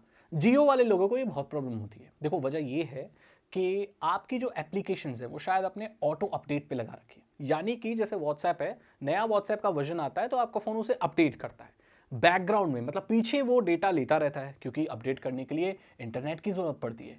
तो आप ऑटो अपडेट ऑफ भी कर सकते हो प्ले स्टोर पर जाकर, पर मैं रिकमेंड नहीं करता, बिकॉज ऑटो अपडेट से क्या होता है कि पुरानी सॉफ्टवेयर में कमियां होती हैं जिससे वो हैक हो सकते हैं। इसलिए कंपनियां उसका नया वर्जन देती हैं, वो इंटरनेट से ही आता है, तो उसमें डेटा लगता है, तो उसमें कोई भी प्रॉब्लम वाली बात नहीं है। जियो आपका डेटा खत्म नहीं कर रहा है, ना खा रहा है। कई बार ऐसा भी होता है कि आप कोई ऐसी एप्लीकेशन इस्तेमाल कर रहे हो तो जो बैकग्राउंड में चलती रहती है और डेटा लेती रहती है, उससे भी आपका डेटा बहुत जल्दी खत्म हो जाता है। जब आपके इंटरनेट की स्पीड बहुत ज़्यादा होती है तो आपको पता नहीं चलता कब डेटा खत्म हो गया। और अगर आप ज़्यादा रील्स देखते हो तो ये भी एक वजह है कि आपका डेटा खत्म हो, क्योंकि रील्स आप देख रहे हो, कई रील्स को आप पूरा नहीं देखते, लेकिन आपके कंप्यूटर में, आपके मोबाइल फ़ोन में वो पूरी लोड हो रही है। जैसे मैं ऐसे कर रहा हूँ तो एक बेकार सी रील आई तो मैंने बिना देखे ऑफ कर दिया, मैंने तो ऑफ कर दिया, बट मेरे फ़ोन में वो पूरी लोड हुई है और पूरा डेटा उसने लिया है। इससे भी आपका डेटा जल्दी खत्म हो जाता है, तो आपको पता चल गया होगा। मेरे फोन में इतने सारे ओटीपी क्यों आ रहे हैं? मैंने तो कुछ रजिस्टर किया ही नहीं है। हो सकता है आपके साथ कोई प्रैंक कर रहा हो। ऐसे बहुत सारे लोग होते हैं जो ऐसे ओटीपी बेच के परेशान करते हैं। या ये भी हो सकता है कि आपके अकाउंट को कोई एक्सेस करने की कोशिश कर रहा है, यानी कि कोई गलत आदमी है या आपका कोई परिजन है जो आपके अकाउंट को खोलना चाह रहा है, बट वो खोल नहीं पा रहा है क्योंकि उसके पास ओटीपी नहीं आएगा, ओटीपी का एक्सेस उसे है नहीं। ज़्यादातर केसेस में इसमें घबराने वाली बात कोई नहीं होती है। अगर अलग अलग सर्विसेज से, स्नैपडील, ये अलग अलग जगह से ओटीपी आ रहे हैं बहुत सारे, तो इसमें घबराने वाली कोई बात नहीं है। कोई शायद आपके साथ मजाक कर रहा है। ज़्यादा आते हैं तो आप अपने टेलीकॉम ऑपरेटर को रिपोर्ट कर सकते हैं, कंप्लेन कर सकते हैं कि भाई ऐसे ऐसे बहुत ओटीपी आ रहे हैं, तो आपको सोल्यूशन निकल जाएगा। कुछ देर देख लें, अगर तब भी बंद नहीं होता तभी कंप्लेन करें, नहीं तो कई बार नॉर्मली आते हैं। लेकिन अगर आप ही के अकाउंट के 2-3 ओटीपी आए हैं, इसका मतलब किसी के पास आपका पासवर्ड है और वो एक्सेस करना चाह रहा है, बट वो एक्सेस नहीं कर पा रहा। तो सबसे पहला काम ये करना है कि जो जिस जगह पे वो सेम पासवर्ड आपने इस्तेमाल किया है और वहां पर 2 फैक्टर ऑथेंटिकेशन ओटीपी सिस्टम नहीं लगा है, वहां लगा दो। ओटीपी वाला सिस्टम होना चाहिए, तभी तो आपका अकाउंट सिक्योर रहेगा। एक ऐप डालने के बाद मेरा फोन बहुत हैंग हो रहा है। उस ऐप का नाम टीम व्यूअर या एनीडेस्क है। दोस्तों, ये एप्लीकेशन इतनी अब्यूज की जाती है। एनीडेस्क दरअसल एक रिमोट कंट्रोल एप्लीकेशन है।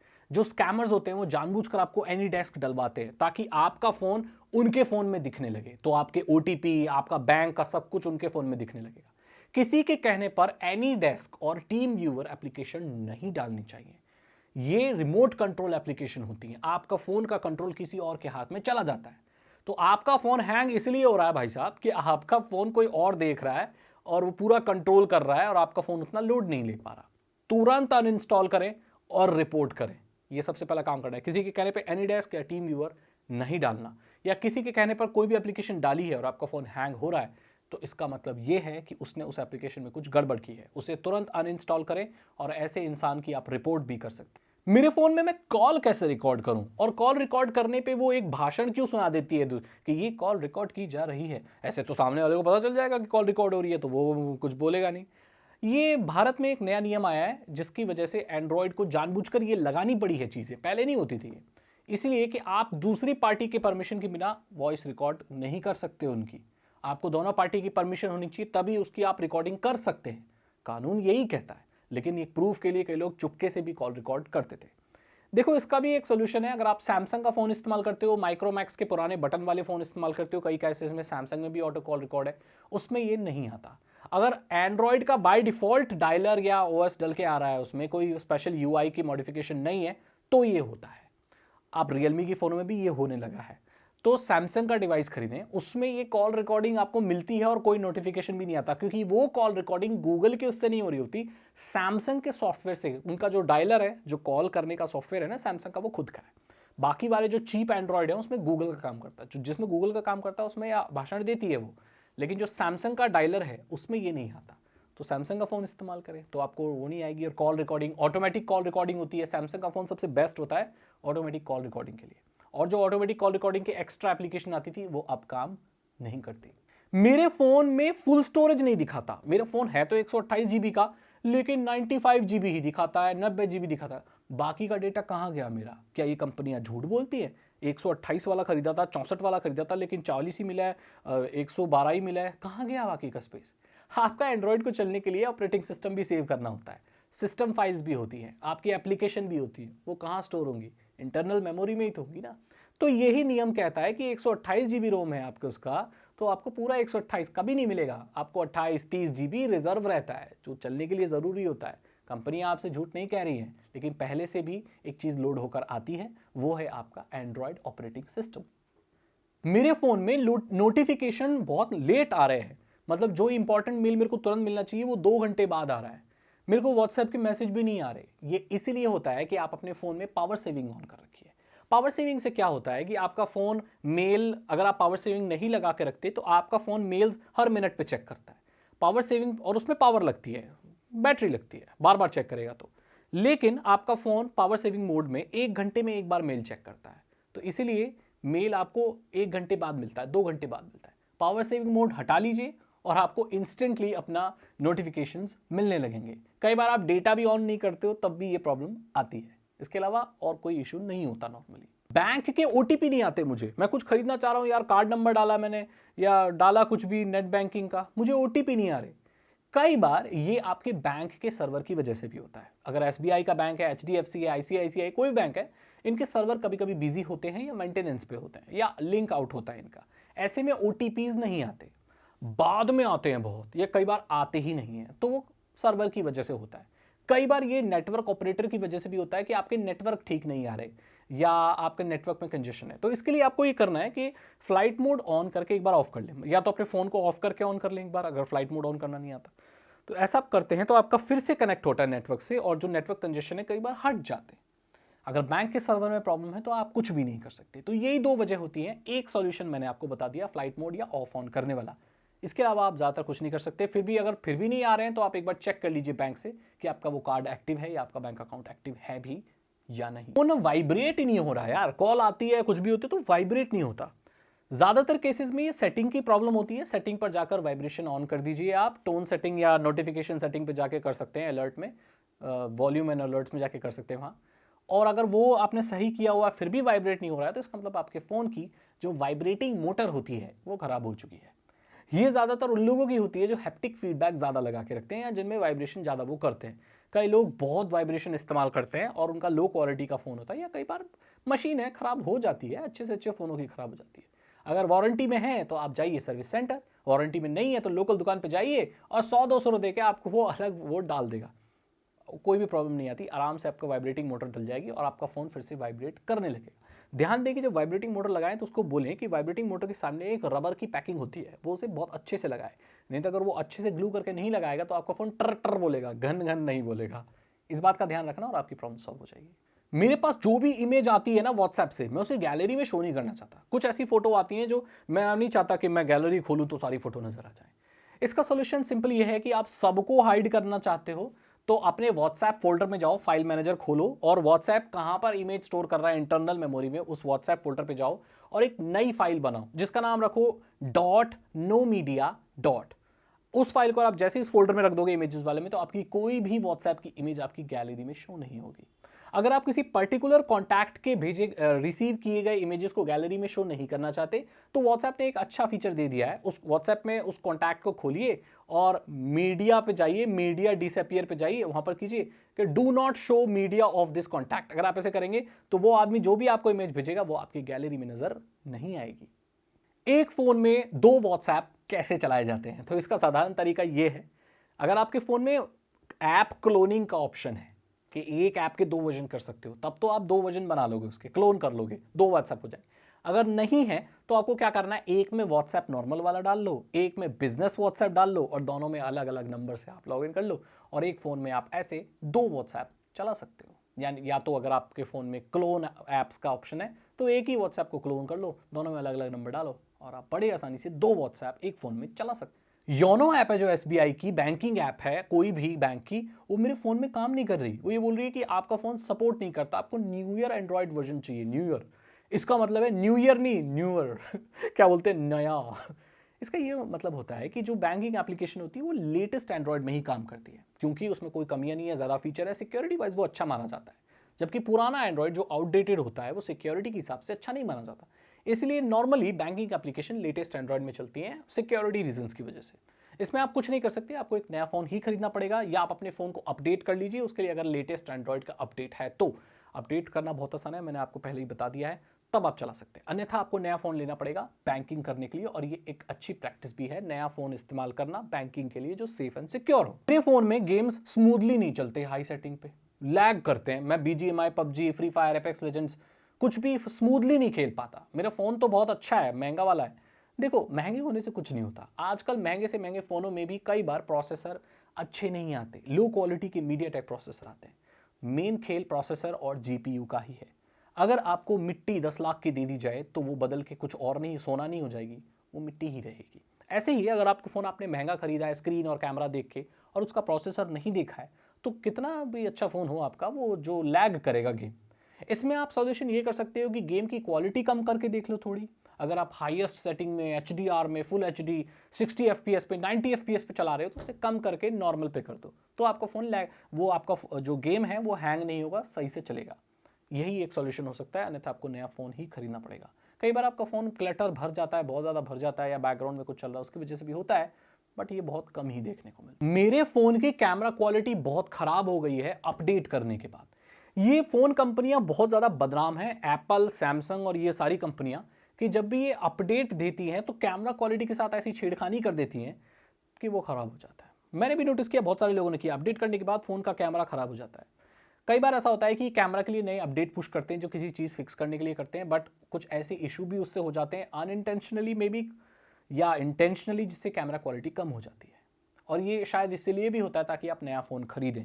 मानो ना मानो, इस चीज़ को पेपर पे प्रूफ नहीं कर सकते, बट ये एग्जिस्ट करती हैं, बहुत सारे इनसाइडर्स लोगों ने बताया। तो मैं यही रिकमेंड करूंगा, अगर रोल पीछे कर सकते हो ऑपरेटिंग सिस्टम को, वही कस्टम OS या कोई और OS डाल के उसे ठीक कर सकते हो तो किसी एक्सपर्ट से करा लो, अन्यथा आपके पास कोई ऑप्शन नहीं बच जाता। यही पता है एक वजह है कि लोग अपने फ़ोनों को अपडेट करना नहीं पसंद करते। उनको प्रॉब्लम ये होती है कि लेटेस्ट अपडेट नहीं मिलते, और अपडेट मिल जाए तो फिर कैमरा क्वालिटी ख़राब हो जाती है। कंज्यूमर यहीं फंसा हुआ है, इसका कुछ किया नहीं जा सकता। कई बार लोगों को अपडेट करने के बाद बैटरी लाइफ ख़राब हो जाती है कि भाई हमने फ़ोन अपडेट किया, बैटरी नहीं चल रही। अब ये भी इसलिए होता है कि अपडेट में ऐसा सॉफ्टवेयर आ गया है जो ज़्यादा बैटरी खा रहा है। इन लोगों ने टेस्ट नहीं किया उसको लॉन्च करने से पहले, और बिना बैटरी की खपत को देखे हुए नया ऑपरेटिंग सिस्टम या नया अपडेट निकाल लिया। इसमें भी आप कुछ नहीं कर सकते, और इसमें आपकी कोई गलती भी नहीं है। ऐसे में आप कस्टम रोम डाल सकते हैं, अगर आप एक्सपर्ट आदमी हैं तो, या किसी से डलवा सकते हैं, या तो आप उसके साथ ही बेयर कर लीजिए। कई बार ये अपडेट की वजह से नहीं, आपकी बैटरी भी ख़राब हो गई हो उस वजह से भी होता है। तो एक बार ये भी देख लो, अगर 2-3 साल हो गए हैं और अच्छा खासा फ़ोन को चलाते हो तो ये बैटरी का इशू भी हो सकता है, बैटरी को बदलवा लीजिए। अगर 3 साल हो गए हैं तो 2 साल 1 साल में कुछ नहीं होता फ़ोन का। अब ये टोटली डिपेंड करता है आप कितना हैवी यूज़ करते हो। और कई बार फ़ोन हैंग भी होता है नया अपडेट डलने के बाद। इसको बहुत इजीली फिक्स किया जा सकता है बहुत सारे केसेस में।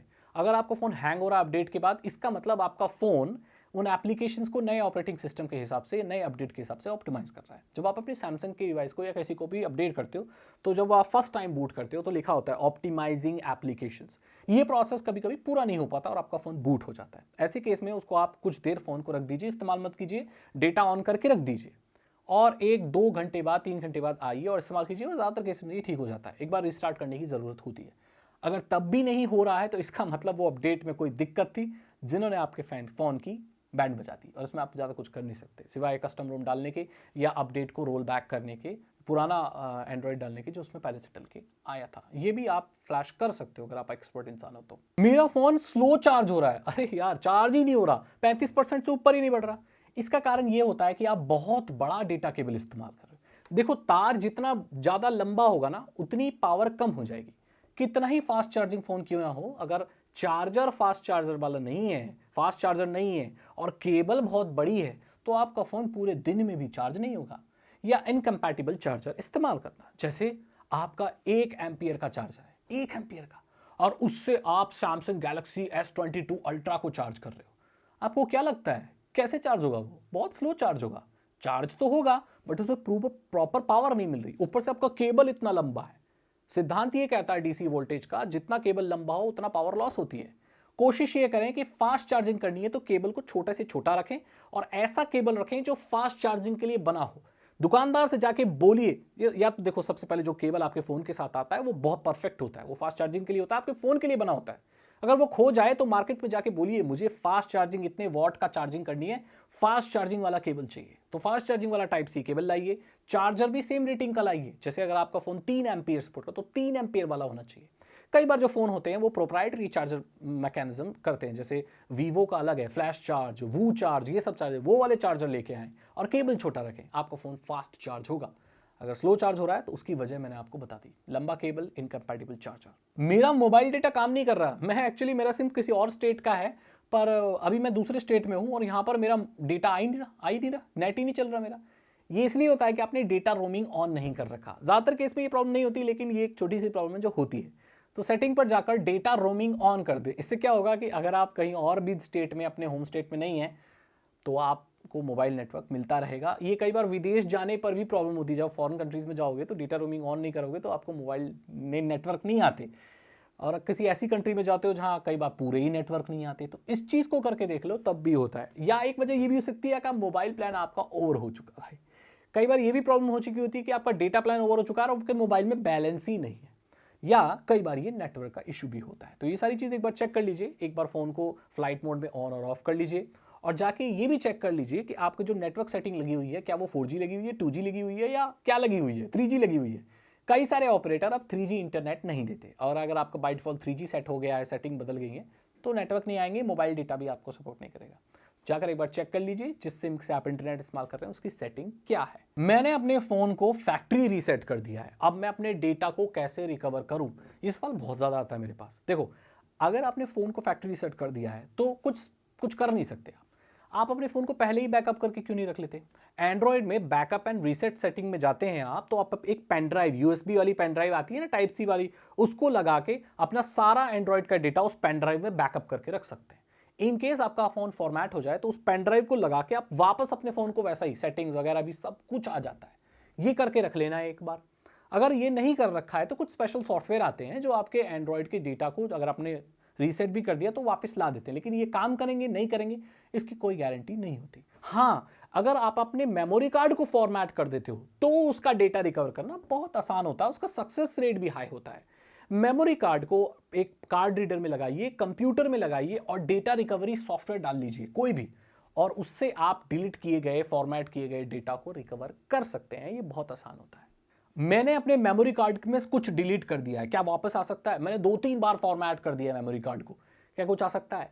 आ सकता है, जैसे मैंने कहा रिकवरी सॉफ्टवेयर से। लेकिन ये तभी आ सकता है जब आपने उसके ऊपर और कोई डेटा ना डाला हो। फॉर एग्जांपल, अगर मैंने मेमोरी कार्ड को पूरा फॉर्मेट कर दिया और उसमें कुछ और फिल्में भर दी, तो मुझे पुराना जो फॉर्मेट डेटा है जो मैंने कर दिया वो वापस नहीं आएगा, क्योंकि उसकी जगह अब इसने ले ली आपकी फिल्मों ने। अब कुछ नहीं हो सकता। अगर आपका मेमोरी कार्ड फॉर्मेट हो जाए और उसका डेटा आपको चाहिए तो उसे तुरंत निकाल लो, निकाल के रख लो, कुछ और मत डालो उसमें, तब वो इजीली रिकवर हो सकता है। आज से 10 साल बाद भी रिकवर हो सकता है, लेकिन ये चीज़ ध्यान रखना कि उसके ऊपर और कोई डेटा मत भर देना, नहीं तो पुराना डेटा जो डिलीट भी हो गया है, वो है अभी, वो भी चला जाएगा। अपनी आंखों को एंड्रॉइड फोन से कैसे बचाएं? आपने देखा होगा, आपके पेरेंट्स बोलते हैं ज़्यादा फोन मत देखो, आंखें खराब हो जाएगी, चश्मा चढ़ा होता है। फोन आंखें खराब करता है और आपकी नींद भी खराब करता है अगर आप रात में लेट के फोन चलाते हो तो, अंधेरे में। इसके लिए आप स्क्रीन डिमर आता है, एक डिम लाइट या नाइट लाइट करके, ऐसे करके एक एप्लीकेशन आती है जो आप जितना कम कर सकते हो ना ब्राइटनेस को, वो उससे भी कम कर सकता है और एक परत चला देता है। और जो आपकी ब्लू टिंट निकलती है ना, उसे हल्का सा वार्म कर देता है, थोड़ी पीली हो जाती है आपकी स्क्रीन और बहुत डिम हो जाती है। इसे आप रात में आराम से इस्तेमाल कर सकते हैं, कितना भी इस्तेमाल कर सकते हैं, आपकी नींद भी खराब नहीं होगी, अच्छी नींद आएगी, आपकी आंखें भी बची रहेंगी। स्क्रीन डिमर नाम की एप्लीकेशन इस्तेमाल करने से। अपने एंड्रॉइड की बैटरी कैसे एक्सटेंड करूं? मैं चाहता हूं मेरे फोन की बैटरी 4-5 साल, 6 साल, 7 साल चले। मैं ऐसा क्या करूं? इसके लिए सिंपल तरीका यह है कि अगर आपके फोन में सेटिंग में, बैटरी सेटिंग में जाके स्मार्ट चार्जिंग ऑप्शन है, ऑप्टिमाइज चार्जिंग, ट्रिकल चार्जिंग, ऐसा कोई भी ऑप्शन है, प्रिजर्व बैटरी, इस पर उसको आप टैप कर दीजिए। वो क्या होगा, आपका फोन स्मार्ट तरीके से बैटरी को ऐसे चार्ज करेगा जिसकी उसकी लाइफ बढ़ पाए। बैटरी को फुल चार्ज करना और एकदम जीरो तक डिस्चार्ज करना उसकी लाइफ को इफेक्ट करता है, क्योंकि एकदम जीरो तक ले जा रहे हो तो भी वो दिक्कत है, फुल चार्ज कर रहे हो 100% तो भी दिक्कत होती है। आपको अपने फोन को 20% से लेके 80% तक ही रखना चाहिए, अगर इमरजेंसी में नहीं हो। अगर इमरजेंसी कहीं भर जा रहे हो, ज्यादा जरूरत हो तो फुल चार्ज करके ही जाना, उसमें तो भाई इमरजेंसी है, भाई ज्यादा बैटरी चाहिए हमको। लेकिन घर में हो और चार्जर हमेशा अवेलेबल है तो ऐसे केस में आप 80 तक ही चार्ज करें, 20 से लेके 80 तक। अगर आप ऐसा करते हैं तो आपकी बैटरी लाइफ बहुत ज़्यादा मिलेगी, चार्ज साइकिल्स भी बहुत ज़्यादा मिलेगी और आपकी बैटरी की क्वालिटी बहुत दिनों तक, बहुत सालों तक अच्छी रहेगी। अपने फोन की कैमरा क्वालिटी को कैसे इंप्रूव करें इंस्टेंटली? सबसे पहली चीज, चश्मा साफ करने वाला कपड़ा अपने पास हमेशा रखें अगर आप मोबाइल फोटोग्राफर हैं तो।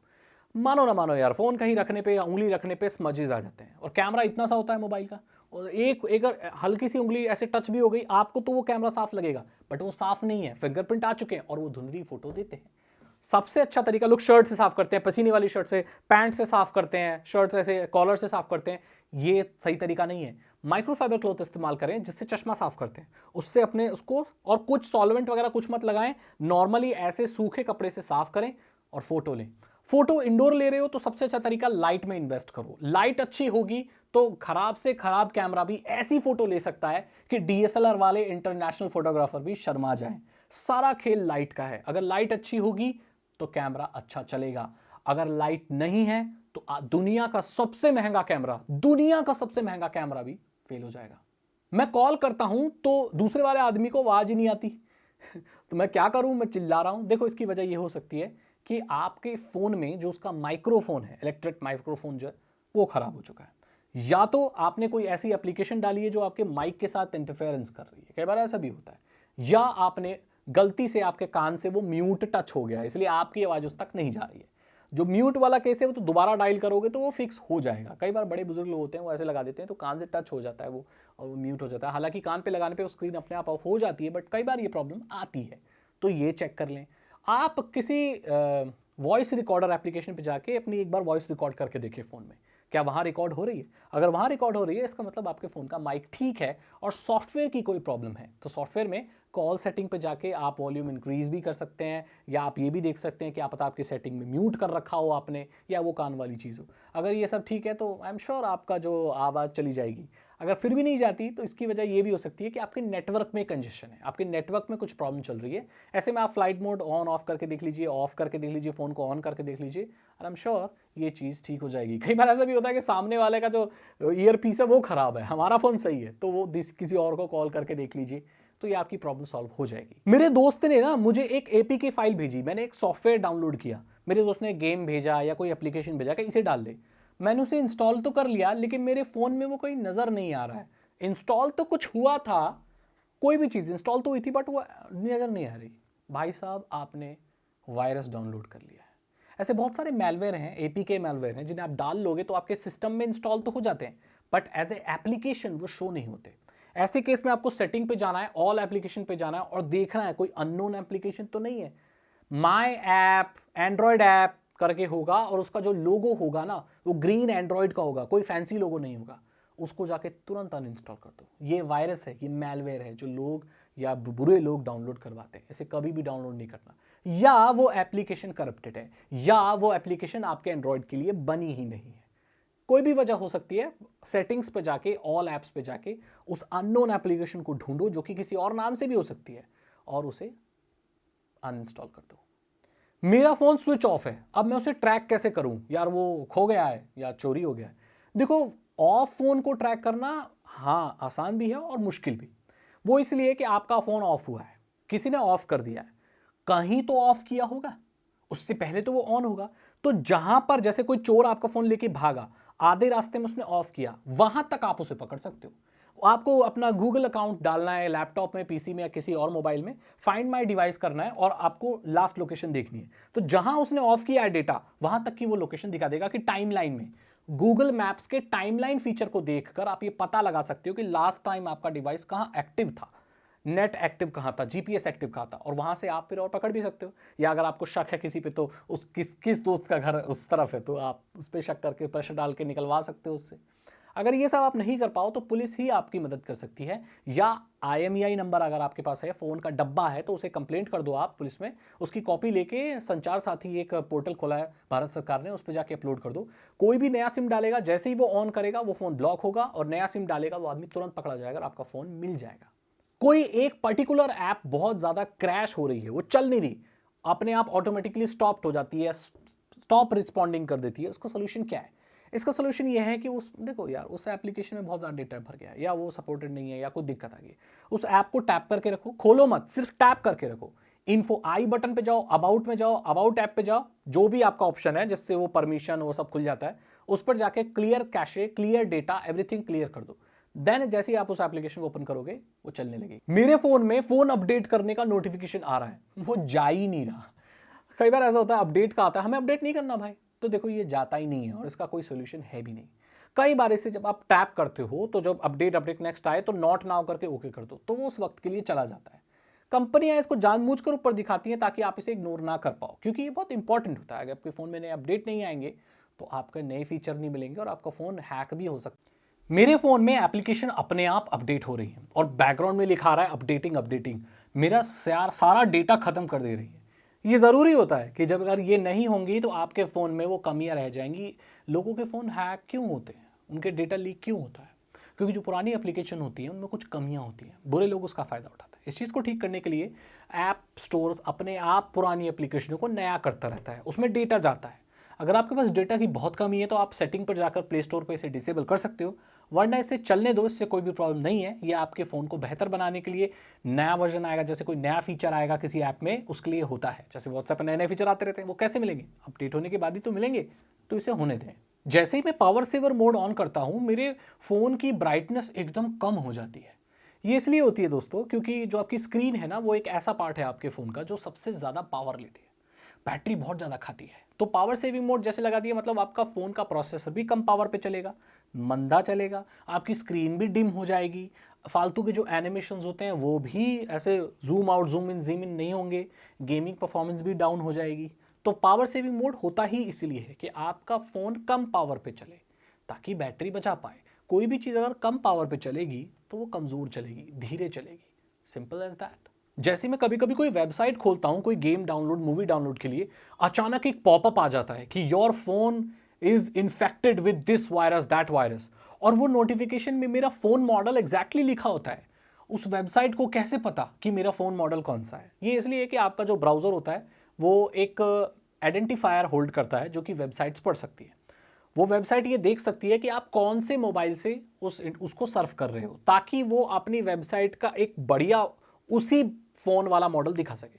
जैसे मैं फ़ोन में अगर सर्व कर रहा हूँ तो वेबसाइट को ये पता है मैं फ़ोन से सर्व कर रहा हूँ, उस मॉडल से सर्व कर रहा हूँ, तो वो वेबसाइट उसी डिज़ाइन की नज़र आएगी जो मेरे फ़ोन पे अच्छी दिखे, उस वेबसाइट को पता होता है। ये इसीलिए फीचर होता है। लेकिन कई वेबसाइट इसका बुरा फ़ायदा उठा के, गलत फ़ायदा उठा के आपका ऐसा फ़ोन मॉडल दिखा के उसके बाद बोलती है इसमें वायरस है। आपके फ़ोन में कोई वायरस नहीं है, दरअसल वो नोटिफिकेशन, वो वेबसाइट ही वायरस है। अगर आप उसे टैप करके कोई एप्लीकेशन डाउनलोड कर लोगे तो आपके फ़ोन में वायरस आ जाएगा। ऐसे टैब को तुरंत बंद कर दें और उससे कुछ भी डाउनलोड ना करें। आपके फ़ोन में, रेडमी फ़ोन में कभी कभी ये भी आ जाता है कि don't cover your earphone area, और कुछ भी टैप करते हैं, कुछ भी करते हैं तो कुछ भी नहीं होता। ये क्यों होता है? दरअसल ये पॉकेट मोड की वजह से होता है। पॉकेट मोड में क्या होता है, कई बार आप ऑन कर लेते हो पॉकेट मोड, तो आप फ़ोन रखोगे जेब में तो एक्सीडेंटल टचेस वगैरह नहीं होते, वो इसलिए बचने के लिए होता है। प्रॉक्सिमिटी सेंटर होता है, सेंसर होता है जो आपके पता लेता है कि फ़ोन के आगे कुछ लगा हुआ है, तो वो अपने आप लॉक हो जाता है फ़ोन, ताकि कोई फालतू का टच ना हो सके। नहीं तो कई बार पॉकेट में कोई चीज़ पड़ी होती है, उससे टच वॉच होकर कुछ टच वॉच होकर अजीब अजीब चीज़ें हो जा सकती हैं। उससे बचने के लिए ये होता है। इसे आप इजीली कर सकते हो, निकाल के थोड़ा सा अपने स्क्रीन के आगे ऐसे करके हाथ आगे रख के फिर ऐसे हटा लें तुरंत, और पावर बटन तुरंत दबाएं, तो इससे क्या होता है वो हट जाता है उसका फ्रीज। उसके बाद सेटिंग पर जाकर पॉकेट मोड को ऑफ कर दीजिए, आपकी प्रॉब्लम सॉल्व हो जाएगी। मेरा फोन अपने आप बंद हो गया, मैं धूप में वीडियो बना रहा था, फोन गर्म हुआ, अपने आप बंद हो गया। अच्छी बात है दोस्तों, बंद हो गया। आपका फोन जब बहुत ज्यादा गर्म हो जाता है तो उसको फटने से बचाने के लिए या इंटरनल सर्किट्स को डैमेज होने से बचाने के लिए वो ऑफ हो जाता है। जब आप धूप पे जाते हो और आपके फोन का कलर अगर ब्लैक है तो बहुत जल्दी गर्म होगा। आपको मालूम होगा ब्लैक कलर हीट ज्यादा ऑब्जर्व करता है, और जब वो हीट इतनी बढ़ जाती है कि इंटरनल सर्किट्स जलने लायक हो जाते हैं तो आपके फ़ोन को ऑफ होना पड़ता है। या कई बार ये भी नोटिफिकेशन आ जाता है कि कूल डाउन योर फोन। गर्मी के दिनों में आपको पता होगा 45 डिग्री 40 डिग्री टेम्परेचर पहुंच जाता है इंडिया का। कुछ वीडियो बना रहे हो, कुछ भी कर रहे हो तो इतना गर्म हो जाता है कि वो कंपोनेंट काम नहीं कर सकते। ये बहुत अलार्मिंग चीज़ है। ऐसे में आपको अपने फ़ोन को बिल्कुल ठंडे में रखना है, डायरेक्ट धूप में नहीं रखना, और शुक्रिया अदा करना है भगवान का कि आपका फ़ोन ऑफ हो गया फटने से पहले। ये एक अच्छा मैकेनिज्म होता है जो फ़ोन को फटने से या इंटरनल डैमेज से बचाता है। मेरे फ़ोन में कॉल आ रही है पर कोई नोटिफिकेशन नहीं आ रहा, मतलब मेरा फ़ोन बज तो रहा है लेकिन नज़र नहीं आ रही कि कॉल कोई आ रहा है। ये इसलिए होता है, इसकी कुछ वजह है। पहली वजह यह है कि आपका जो डायलर है, फ़ोन डायलर है, उसकी कैशे फाइल या टेम्परेरी फाइल इतनी ज़्यादा बढ़ गई है कि उसमें नोटिफिकेशन भी नहीं आ पा रहा। तो जो आपका डायलर है उसे टैप करके रखो, इन्फो पे जाओ और कैशे क्लियर, कैशे डेटा जो भी डेटा है उसका सब क्लियर कर लो। उसके बाद भी अगर आपके फ़ोन बज रहा है और कोई नोटिफिकेशन नहीं आ रहा है कि कॉल आ रही है, तो इसकी वजह ये भी हो सकती है कि आपका फ़ोन इतना भर गया है नोटिफिकेशन से कि और नोटिफिकेशन कुछ नज़र ही नहीं आ रही और आपका फ़ोन अनरिस्पॉन्सिव हो गया है। तो फालतू एप्लीकेशन जो इस्तेमाल नहीं करते, जो फालतू नोटिफिकेशन उन्हें हटा दें, एक बार रिस्टार्ट कर लें फ़ोन को और आपकी प्रॉब्लम सॉल्व हो जाएगी। मैं जब कोई वीडियो कॉल रिकॉर्ड करता हूँ, जैसे वीडियो कॉल कर रहा हूँ, उसको मैं रिकॉर्ड करना चाहता हूँ, उसमें मेरी आवाज़ तो आती है बट सामने वाले की नहीं आती। देखो ये इसलिए होता है कि आप सेटिंग में जो रिकॉर्डिंग का ऑडियो सोर्स है उसे आपने माइक कर रखा है, तो आपके माइक से जो आवाज़ आ रही है वो रिकॉर्ड हो रही है। अगर वहां पर आप माइक प्लस सिस्टम साउंड कर देंगे तो जो सामने वाला वीडियो कॉल में बोल रहा है उसकी आवाज़ भी रिकॉर्ड होगी और आपकी जो वीडियो कॉल की रिकॉर्डिंग आप करना चाहते हो उसमें आवाज़ भी दोनों की आएगी और जो दिख रहा है वो भी नज़र आएगा। कई बार कुछ एंड्रॉयड वर्जन में दोनों आवाज़ें एक साथ रिकॉर्ड नहीं हो सकती, या तो आपके माइक की ही हो सकती है या सिस्टम साउंड हो सकती है। ऐसे में आप कुछ नहीं कर सकते। और कई बार ऐसे रिकॉर्डर भी आए हैं जो दोनों ही फीचर प्रोवाइड करते हैं। तो ऐसा स्क्रीन रिकॉर्डर सेलेक्ट करें या सेटिंग में ऐसा कुछ करें कि माइक और सिस्टम साउंड दोनों ही साथ साथ रिकॉर्ड हो, और अगर आप ऐसा करते हैं तो वीडियो कॉल के साथ दोनों ही आदमियों की आवाज़ रिकॉर्ड हो जाएगी। मैंने अपने फ़ोन में वीडियो डाउनलोड की या किसी से ली, उसके फ़ोन में चल रही है पर मेरे फ़ोन में नहीं चल रही है। कई बार ऐसा होता है कि देखो बहुत सारी वीडियो फॉर्मेट्स है, MKV, MP4, M4, पता नहीं कितनी सारी है, AVI। तो कई बार वो फॉर्मेट, वो कोडैक आपके फ़ोन में सपोर्ट नहीं करता। इस चीज़ को करने के लिए आपको एक्स्ट्रा कुछ सॉफ्टवेयर डालना पड़ता है। एंड्रॉयड में अगर आप VLC मीडिया प्लेयर डाल लें तो ज़्यादातर जितनी भी वीडियो फाइल्स हैं वो ईजीली प्ले हो जाएंगी, चाहे वो MKV हो, 3GP हो, AVI हो, जो भी MPEG हो, कोई भी, वो सब प्ले हो जाएंगी। तो make sure you download VLC media player, then open that video with VLC media player और आप प्रॉब्लम सॉल्व। मेरी एक फिल्म डाउनलोड की है लेकिन उसमें ऑडियो चेंज करने का ऑप्शन नहीं आ रहा। मतलब कई बार ऐसी फिल्में डाउनलोड होती हैं जो डुअल चैनल की होती है, हिंदी, इंग्लिश, तमिल, तेलुगु, बांग्ला, कन्नड़, सारी लैंग्वेज आप कर सकते हो और उसी की ऑडियो आएगी। आपके एंड्रॉयड के वीडियो प्लेयर में ये ऑप्शन नहीं होता और ना सबटाइटल सेलेक्ट करने का होता है। तो अगेन आपको VLC मीडिया प्लेयर डाल लेना चाहिए, क्योंकि बाय डिफॉल्ट जो एंड्रॉयड का वीडियो प्लेयर है उसमें ऑडियो चैनल सपोर्ट नहीं करते, मल्टीपल ऑडियो चैनल सपोर्ट नहीं करते। इसलिए आपको कोई मूवी तमिल और तेलुगु में नजर आ रही है जबकि वो हिंदी में भी है तो उसका अलग ऑडियो चैनल सेलेक्ट करने का ऑप्शन नहीं है। ये आपको VLC में मिल सकता है या और बहुत सारे वीडियो प्लेयर्स हैं उन सभी में अवेलेबल है, लेकिन बाय डिफॉल्ट एंड्रॉयड में नहीं आता और ना ही सबटाइटल सपोर्ट आता है। तो एक एक्स्ट्रा एप्लीकेशन डाल के चलाइए, आपकी प्रॉब्लम सॉल्व हो जाएगी। मैं अपने फ़ोन में कुछ टच करता हूं तो कुछ हो जाता है, मतलब मैं ऐसे टच करता हूं तो ये प्रॉब्लम दो तरीके की होती है। पहली तो ये बुजुर्गों के साथ होती है जिन्हें टच स्क्रीन फ़ोन चलाना नहीं आता, जब वो कुछ उनके अंगूठों के हिसाब से या उनकी प्रैक्टिस के हिसाब से जो आइकॉन्स हैं वो छोटे हैं, इसलिए वो एक सटीक नहीं लगा पाते कि ये दबाना ये दबाना। हमारे जो दादा दादी हैं या पेरेंट्स हैं उनके साथ मम्मी पापा जो उनको प्रॉब्लम आती है कई बार, तो उसको आप उन्हें सिखा सकते हैं कि ऐसे टच करना होता है, ऐसे टच करना, उन्हें सिखा दीजिए, वो सीख जाएंगे। कई बार ये आपकी स्क्रीन की प्रॉब्लम भी होती है, उसका कैलिब्रेशन ठीक नहीं हुआ होता। स्क्रीन कैलिब्रेशन की प्रॉब्लम ज़्यादातर एंड्रॉयड में नहीं आती बट किसी किसी हैंडसेट में आ जाती है। ऐसे में आप टेक्नीशियन को दिखा दीजिए, उसे कैलिब्रेट कर देगा अच्छे से और आपकी स्क्रीन को जहां टच करोगे वही टच होगा, उल्टा सीधा टच नहीं होगा। मेरे काइन मास्टर में लंबी वीडियो रेंडर नहीं होती, मैंने लंबा व्लॉग बनाया था, काइन मास्टर में रेंडर करते हुए रेंडर ही नहीं होती। ये इसीलिए कि दोस्त काइन मास्टर 3 घंटे की फिल्म एडिट करने के लिए नहीं बना। काइन मास्टर पूरी हाई क्वालिटी की वीडियो एडिट करने के लिए बना है, लेकिन उसके लिए आपका फ़ोन भी वैसा कैपेबल होना चाहिए। अगर आपका फ़ोन का प्रोसेसर उस कैपेबल नहीं है तो वो काम नहीं करेगा, सिंपल एज दैट। अगर कोई लंबी वीडियो एडिट करनी है तो मेक श्योर आप प्रीमियम फ्लैगशिप फ़ोन इस्तेमाल करो जिसका प्रोसेसर कैपेबल हो, तभी आप काइन मास्टर की फुल पोटेंशियल को इस्तेमाल कर पाएंगे। बजट फोन है 7,000 का, उसमें 3 घंटे की वीडियो काइन मास्टर में एडिट करना चाहते हो, आपका फोन मर जाएगा, या काइन मास्टर क्रैश हो जाएगा, या वो एडिट करना अलाउ ही नहीं करेगा। काइन मास्टर एक ऐसी एप्लीकेशन है जो आपके फोन हार्डवेयर की बेसिस पर आपको आउटपुट देती है, उसका खुद का कुछ नहीं है। मेरे फोन में रैम कम है, मैं रैम कैसे बढ़ाऊं? अरे यार, रैम क्या हलवा है क्या, थोड़ा और परोस दिया? ऐसा नहीं होता। आजकल कुछ फोन आते हैं जो एक्सटेंडेड रैम के साथ आते हैं, जैसे 4 GB RAM and 3 GB extended, तो उसे वो क्या बोलते हैं 5, 6, 7 GB 8 GB रैम। वो कहने वाली बातें होती हैं, रैम एक्सटेंड तो हो जाता है, लेकिन जो मेन रैम होता है उसके मुकाबले उसकी स्पीड ज़्यादातर देखने को नहीं मिलती। अगर आपके फ़ोन में ऐसा कोई फीचर नहीं है कि रैम एक्सटेंडेड इतना, 4 GB रैम इतना और 4 GB एक्सटेंड हो सकता है, ये नहीं है, तो आप अपने फ़ोन को रैम नहीं बढ़ा सकते। कुछ लोगों ने पुराने 10 साल पहले कोई तिगड़म निकाला था एंड्रॉयड में, जिसमें वो कोई स्वैप मेमोरी करके कोई एक एप्लीकेशन डाल के रैम बढ़ा देते थे। दरअसल वो रैम नहीं बढ़ रहा था, वो एक टेम्पररी फाइल स्टोर करने के लिए आप अपने स्टोरेज मीडिया का ही एक एक्सटेंशन इस्तेमाल कर रहे थे। So basically you are not increasing your RAM in that case. तो रैम ऐसे नहीं बढ़ सकता। कुछ फ़ोनों में होता है, ये फंक्शनलिटी आती है, उसमें हो सकता है, बाकियों में नहीं हो सकता। मेरी सारी एप्लीकेशन क्रैश हो रही हैं, मेरा फ़ोन अनरिस्पॉन्सिव हो गया है, मैं कोई भी कुछ खोलना चाह रहा हूं तो खुल तो रहा है लेकिन वो क्रैश हो जा रहा है रूट करने के बाद। तो दोस्त, आपके फ़ोन में आपने ऐसा कस्टम रोम डाला है जो सपोर्ट नहीं करता, या आपने रोम फ्लैश करते वक्त कुछ एक स्टेप मिस कर दिया है। जब आप कोई रोम फ्लैश करते हो तो आपको एक गाइड मिलती है, पहले ये करें वो करें, अगर आप उसे ध्यान से फॉलो करें तो ज़्यादातर प्रॉब्लम नहीं आती। लेकिन कई बार आप बीच के स्टेप स्किप कर देते हो, या कई बार आप 2 गाइड को मिक्स कर देते हो। जैसे कस्टम रोम एक इस वाली की गाइड है, एक कस्टम रोम की आधे स्टेप इसके फॉलो किए, आधे स्टेप इसके फॉलो किए, और खिचड़ी बन गई और सही से आपका कस्टम रोम इंस्टॉल नहीं हुआ। ऐसे केस में आप दोबारा से ओरिजिनल रोम्स फ्लैश कर सकते हैं, या एक बार जाके आप रिकवरी मोड में जाके कैशे वगैरह क्लियर करके देख सकते हैं। प्रॉब्लम सॉल्व होती है तो ठीक है, अन्यथा आप पूरे प्रोसेस को फिर से कीजिए, या जो ओरिजिनल रोम है वो डाल लीजिए। ऐसा भी हो सकता है कि वो कस्टम रोम आपके फ़ोन के लिए ना बना हो। मेरे फोटो और वीडियो ना दिन में बहुत अच्छे आते हैं धूप की रोशनी में, लेकिन रात में जैसे मैं फोटो लेता हूं ना तो मैं खुद को ही नहीं पहचान पाता, धुंधले फोटो आते हैं। ये क्यों होता है? देखो, ये ज्यादातर प्रॉब्लम ना चाइनीज फोन के साथ होती है, जैसे रेडमी, ओप्पो, वीवो। इनके जो कैमरा होते हैं वो लो लाइट के लिए इतने अच्छे नहीं होते, और ये भी एक सेगमेंट है, इस चीज को भी देख के आपने फोन कैमरा लेना चाहिए। लो लाइट में जब लाइट नहीं होती तो उनके कैमरा में इतनी पावर नहीं है कि वो लो लाइट में, कम लाइट में प्रोसेस कर सकें, इसीलिए धुंधला नजर आता है, लो क्वालिटी नजर आता है। और ये प्रॉब्लम सैमसंग के बहुत अच्छे फोनों में भी है। इवन मेरे पास S20 है, उसको मैं अगर अंधेरे में ले जाऊं तो वो कैमरा कुछ नहीं कर सकता जब तक लाइट ना हो। लाइट इज वेरी इंपॉर्टेंट, सबसे इंपॉर्टेंट लाइट है फोटोग्राफी में, राइट? तो ऐसे केस में आप कुछ कर नहीं सकते। एक ऐसा फोन खरीदें जिसकी लो लाइट इमेजिंग बहुत अच्छी हो। आप वीडियो बना रहे हो तो आप एक चीज कर सकते हो, अगर आप 60 FPS की वीडियो लो लाइट में बना रहे हो तो वो बहुत खराब बनेगी। अगर आप लो लाइट में बना रहे हो तो मेक श्योर आप उसको 30 FPS पे कर लो, उसके शटर स्पीड, एपर्चर वगैरह प्रो मोड पर जाकर एडजस्ट करो, और तब आप लो लाइट में बेटर वीडियो या फोटोज ले सकते हो। आपको प्रो मोड चलाना आना चाहिए। ISO, शटर स्पीड और एपर्चर, इन तीनों के साथ आप खेलना सीखो।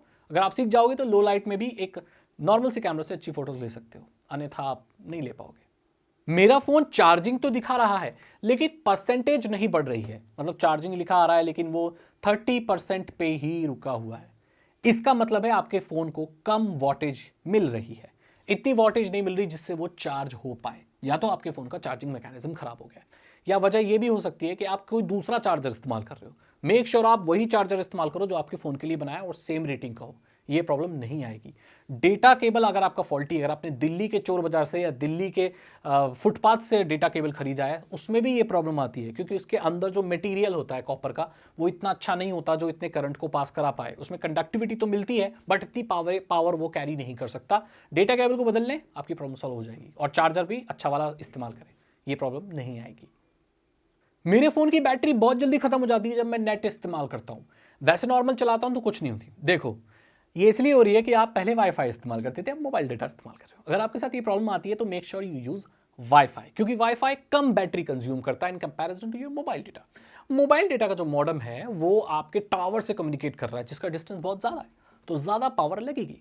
जब आप मोबाइल डेटा इस्तेमाल कर रहे हो तो आपके फ़ोन में डेटा आ तो रहा है लेकिन जब आप कुछ चीज़ अपलोड कर रहे हो या कुछ सर्व कर रहे हो तो इन्फॉर्मेशन आपके साइड से वहां जा भी रही है। ये टू वे कम्युनिकेशन होता है और पैकेट डेटा ऐसे ही ट्रांसफर होते हैं। कुछ डेटा आपके पास आता है, कुछ डेटा आपका, अपलोडिंग एंड डाउनलोडिंग दोनों चलती है। तो आपका फोन सोचो उस टावर से कम्युनिकेट कर रहा है, उसको कितनी पावर लगानी पड़ रही है, इसलिए आपकी बैटरी जल्दी खत्म हो रही है। इसमें कोई प्रॉब्लम वाली बात नहीं है। जबकि वाईफाई का देखें तो आपके राउटर यहाँ हो सकता है 10-20 मीटर दूर ही हो, 5 मीटर दूर हो या 2 मीटर दूर हो, उसमें कितनी ही पावर लगानी पड़ेगी। और वाईफाई टेक्नोलॉजी बहुत एडवांस्ड हो चुकी है, जो लेटेस्ट वाईफाई स्टैंडर्ड्स है वो बहुत कम पावर लेते हैं। तो वाईफाई इस्तेमाल करना बैटरी बचाता है, मोबाइल डेटा आपकी बैटरी जल्दी खत्म करता है, और यही वजह है कि आपकी बैटरी जल्दी खत्म हो रही है। और आपका मोबाइल डेटा की स्ट्रेंथ कम है, मतलब नेटवर्क की स्ट्रेंथ कम है, तो और ज़्यादा पावर लगेगी, इसीलिए आपकी बैटरी जल्दी खत्म हो रही है। मेरे फोन का फिंगरप्रिंट स्कैनर काम नहीं कर रहा सागर भाई मैं क्या करूं। कई बार ऐसा होता है जब हम कोई हार्ड काम करते हैं, मिट्टी में काम करते हैं, कुकिंग का काम करते हैं या चाकू काटते हैं, कुछ काम करते हैं, तो हमारी जो फिंगरप्रिंट है वो डिस्टर्ब हो जाते हैं। कई बार इन पे वैक्स भी लग जाता है, इंक लग जाती है, कुछ भी ऐसा लगता है। कटे पिटे होते हैं, जो घर में औरतें होती हैं वो प्याज वैज काटती है तो चक्कू से ऐसे निशान लग जाता है। ऐसे केस में आपके फिंगरप्रिंट वो प्रॉपर्ली रीड नहीं कर पाता। कई बार ये भी होता है कि आपको जो फिंगरप्रिंट सेंसर है बैक पे है या स्क्रीन पर है, उसमें स्मजेस आ जाते हैं, वैक्स जैसा लग जाता है कुछ, या कुछ निशान लग जाते हैं, उसकी प्रॉब्लम से भी होता है। एक बार साफ कर लें, अंगूठे एकदम साफ कर लें, धो लें, उसके बाद सुखा के दोनों को और फिर ट्राई करें, वो काम करेगा। उसके बाद भी काम नहीं करता है तो अनफॉर्चुनेटली आपके फ़ोन के फिंगरप्रिंट सेंसर में कोई प्रॉब्लम है, वो खराब हो गया है। अगर लेट काम कर रहा है तो इसका मतलब आपके फ़ोन के सॉफ्टवेयर में प्रॉब्लम है या उसका प्रोसेसर स्लो है, इसलिए वो फिंगरप्रिंट आपका सेंसर तो ले रहा है बट वो आपका प्रोसेसर फास्ट नहीं कर पा रहा है, इसलिए आपका फिंगरप्रिंट सेंसर स्लो काम कर रहा है। उसमें सॉफ्टवेयर की और हार्डवेयर की गलती है, सेंसर की नहीं। और अगर बिल्कुल काम नहीं कर रहा है तो ऐसा हो सकता है कि आप अंगूठा आपका सही निशान नहीं आ रहा हो, धुंधला धुंधला हो गया हो, या ये भी हो सकता है कि आपने फिंगरप्रिंट वहाँ सेट ही नहीं कर रखा, ये भी एक वजह हो। ऐसे केस में आप दोबारा फिंगरप्रिंट आके दोबारा उसको एंटर कर लीजिए, काम करने लगेगा। मेरे वाईफाई हॉटस्पॉट में लो सिग्नल आ रहे हैं, मतलब मैं घर में बैठा हूँ यार, लेकिन मेरे फ़ोन में ना प्रॉपर सिग्नल नहीं आ रहे। इसमें कई बार आपके फ़ोन की गलती भी होती है। अगर आपने हॉटस्पॉट इनेबल किया हुआ है तो मेक श्योर आपका हॉटस्पॉट पास हो, कोई बीच में ऑब्स्टेकल ना हो। जो फ़ोनों के हॉटस्पॉट और रिसीव करने की जो होता है ना, उसके बीच में अगर कॉन्क्रीट वॉल है या लोहे की कोई चीज़ है या एल्यूमिनियम की कोई चीज़ है जो रोक रही है, क्लियर साइट पे नहीं है, तो वाईफाई के सिग्नल लो हो जाते हैं। अगर आप राउटर से चला रहे हो तो अगर राउटर दीवार के पीछे लगा हुआ है या ज़मीन के अंदर गड़ा घुसा हुआ है या उसके ऊपर कोई चीज़ रखी हुई है तो भी ये इशू आता है। तो मेक श्योर कि आप इजीली एक्सेसिबल हो, दिख रहा हो आपको राउटर, तो ज़्यादा बेटर होता है। और राउटर की पोजीशन भी बहुत मैटर करती है। या हॉटस्पॉट में इन दैट केस आपका फ़ोन जिससे आपने हॉटस्पॉट खुला हुआ वो क्लियर साइट पे होना चाहिए, कहीं दराज बक्से में बंद नहीं होना चाहिए, ये भी एक वजह होती है। मेरे फ़ोन के स्पीकर से साफ आवाज़ नहीं आ रही, भर रही है। जैसे ही मैं कुछ लाउड प्ले करता हूँ अपने फ़ोन में स्पीकर में तो वो फट जाती है आवाज़, ऐसा लगता है कुछ फट गया है। आपने सही सुना, आपके फ़ोन का स्पीकर फट गया है, वो डैमेज हो गया है या तो उसमें पानी घुस गया है। अगर पानी घुस गया है तो उसे आप सुखा के ठीक कर सकते हो। ज़्यादा कुछ हैवी लाइटर वगैरह मत मार देना, नॉर्मल हेयर ड्रायर लेके वो सबसे लोएस्ट सेटिंग पे, कम हीट पे, बहुत दूर से आप सुखा सकते हो। थोड़ा सा ईयरबड से भी आप थोड़ा थोड़ा साफ़ कर सकते हो उसको, उसका उस पॉइंट पे कुछ अगर अटका हुआ है स्पीकर के सामने, अगर तब भी होता है तो इसका मतलब स्पीकर फट गया है। अगर वारंटी में है तो आप सर्विस सेंटर जा सकते हैं, वारंटी में नहीं है तो लोकल टेक्नीशियंस जाके रिपेयर करा दीजिए। ज़्यादा महंगा नहीं आता स्पीकर, सस्ते में ही वो बदल देगा। मेरे फ़ोन में जो मैं वीडियो रिकॉर्डिंग करता हूँ ना, वो SD कार्ड में सेव नहीं होती, या मैं अगर SD कार्ड में सेव करता हूँ तो मेरी वीडियो अटकती है और बीच में ही रुक जाती है, वीडियो नॉट सेव्ड लिखा आता है। ये इसलिए होता है कि आपके फ़ोन में जो आपने मेमोरी कार्ड इस्तेमाल किया है वो लो क्लास का है, यानी कि वो इतनी हाई क्वालिटी की वीडियो रिकॉर्डिंग सपोर्ट नहीं करता। आपको क्लास 10 मेमोरी कार्ड इस्तेमाल करना है जो कि आपकी 4K वीडियो या 1080p जो नॉर्मल स्टैंडर्ड वीडियो है उसे सेव कर सके।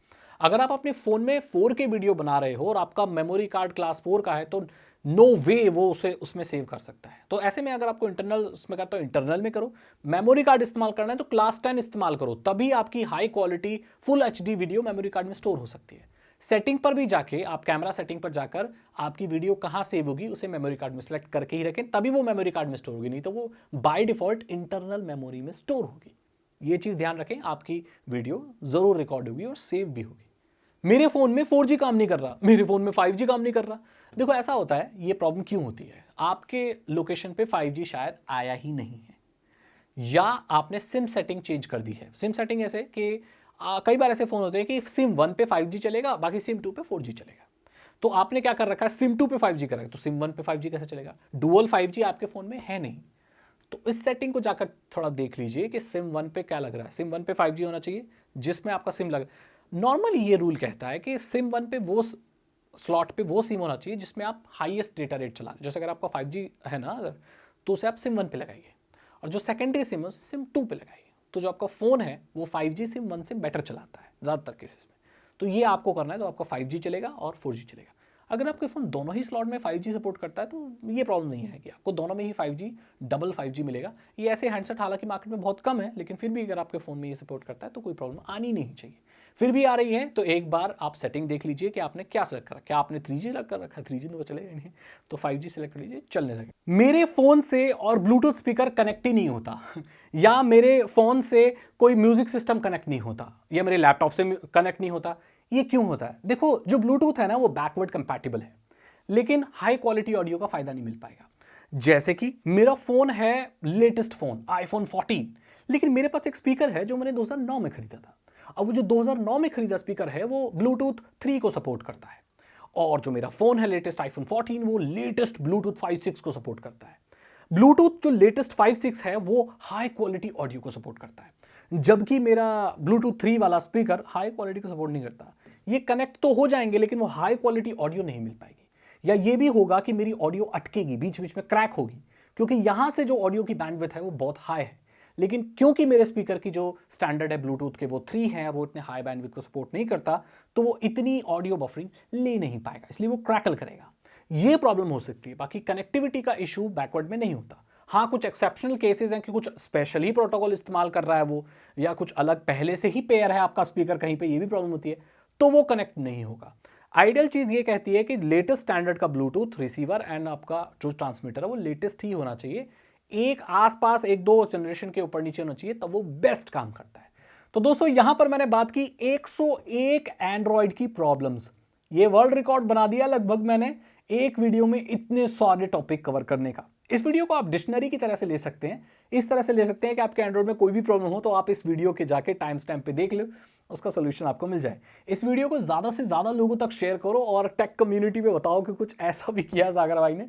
अपने दोस्तों को बताओ, उनकी कोई भी प्रॉब्लम है, मैं ज़्यादातर ये सोच के चलता हूँ कि इसका सोल्यूशन आपको इस वीडियो में मिल ही जाएगा। ऐसी बहुत सारी वीडियोस मैं बनाऊंगा अलग अलग टॉपिक पर, विंडोज़, लिनक्स, आईफोन और पता नहीं क्या क्या, हैकिंग वैकिंग सब, इथिकल हैकिंग बनाऊंगा। अगर आपको वीडियो अच्छी लगी तो इसे लाइक करें, मेरी मेहनत पसंद आई तो सब्सक्राइब करें और मैं मिलता हूं आपसे अगली वीडियो में। Thank you so much and good bye.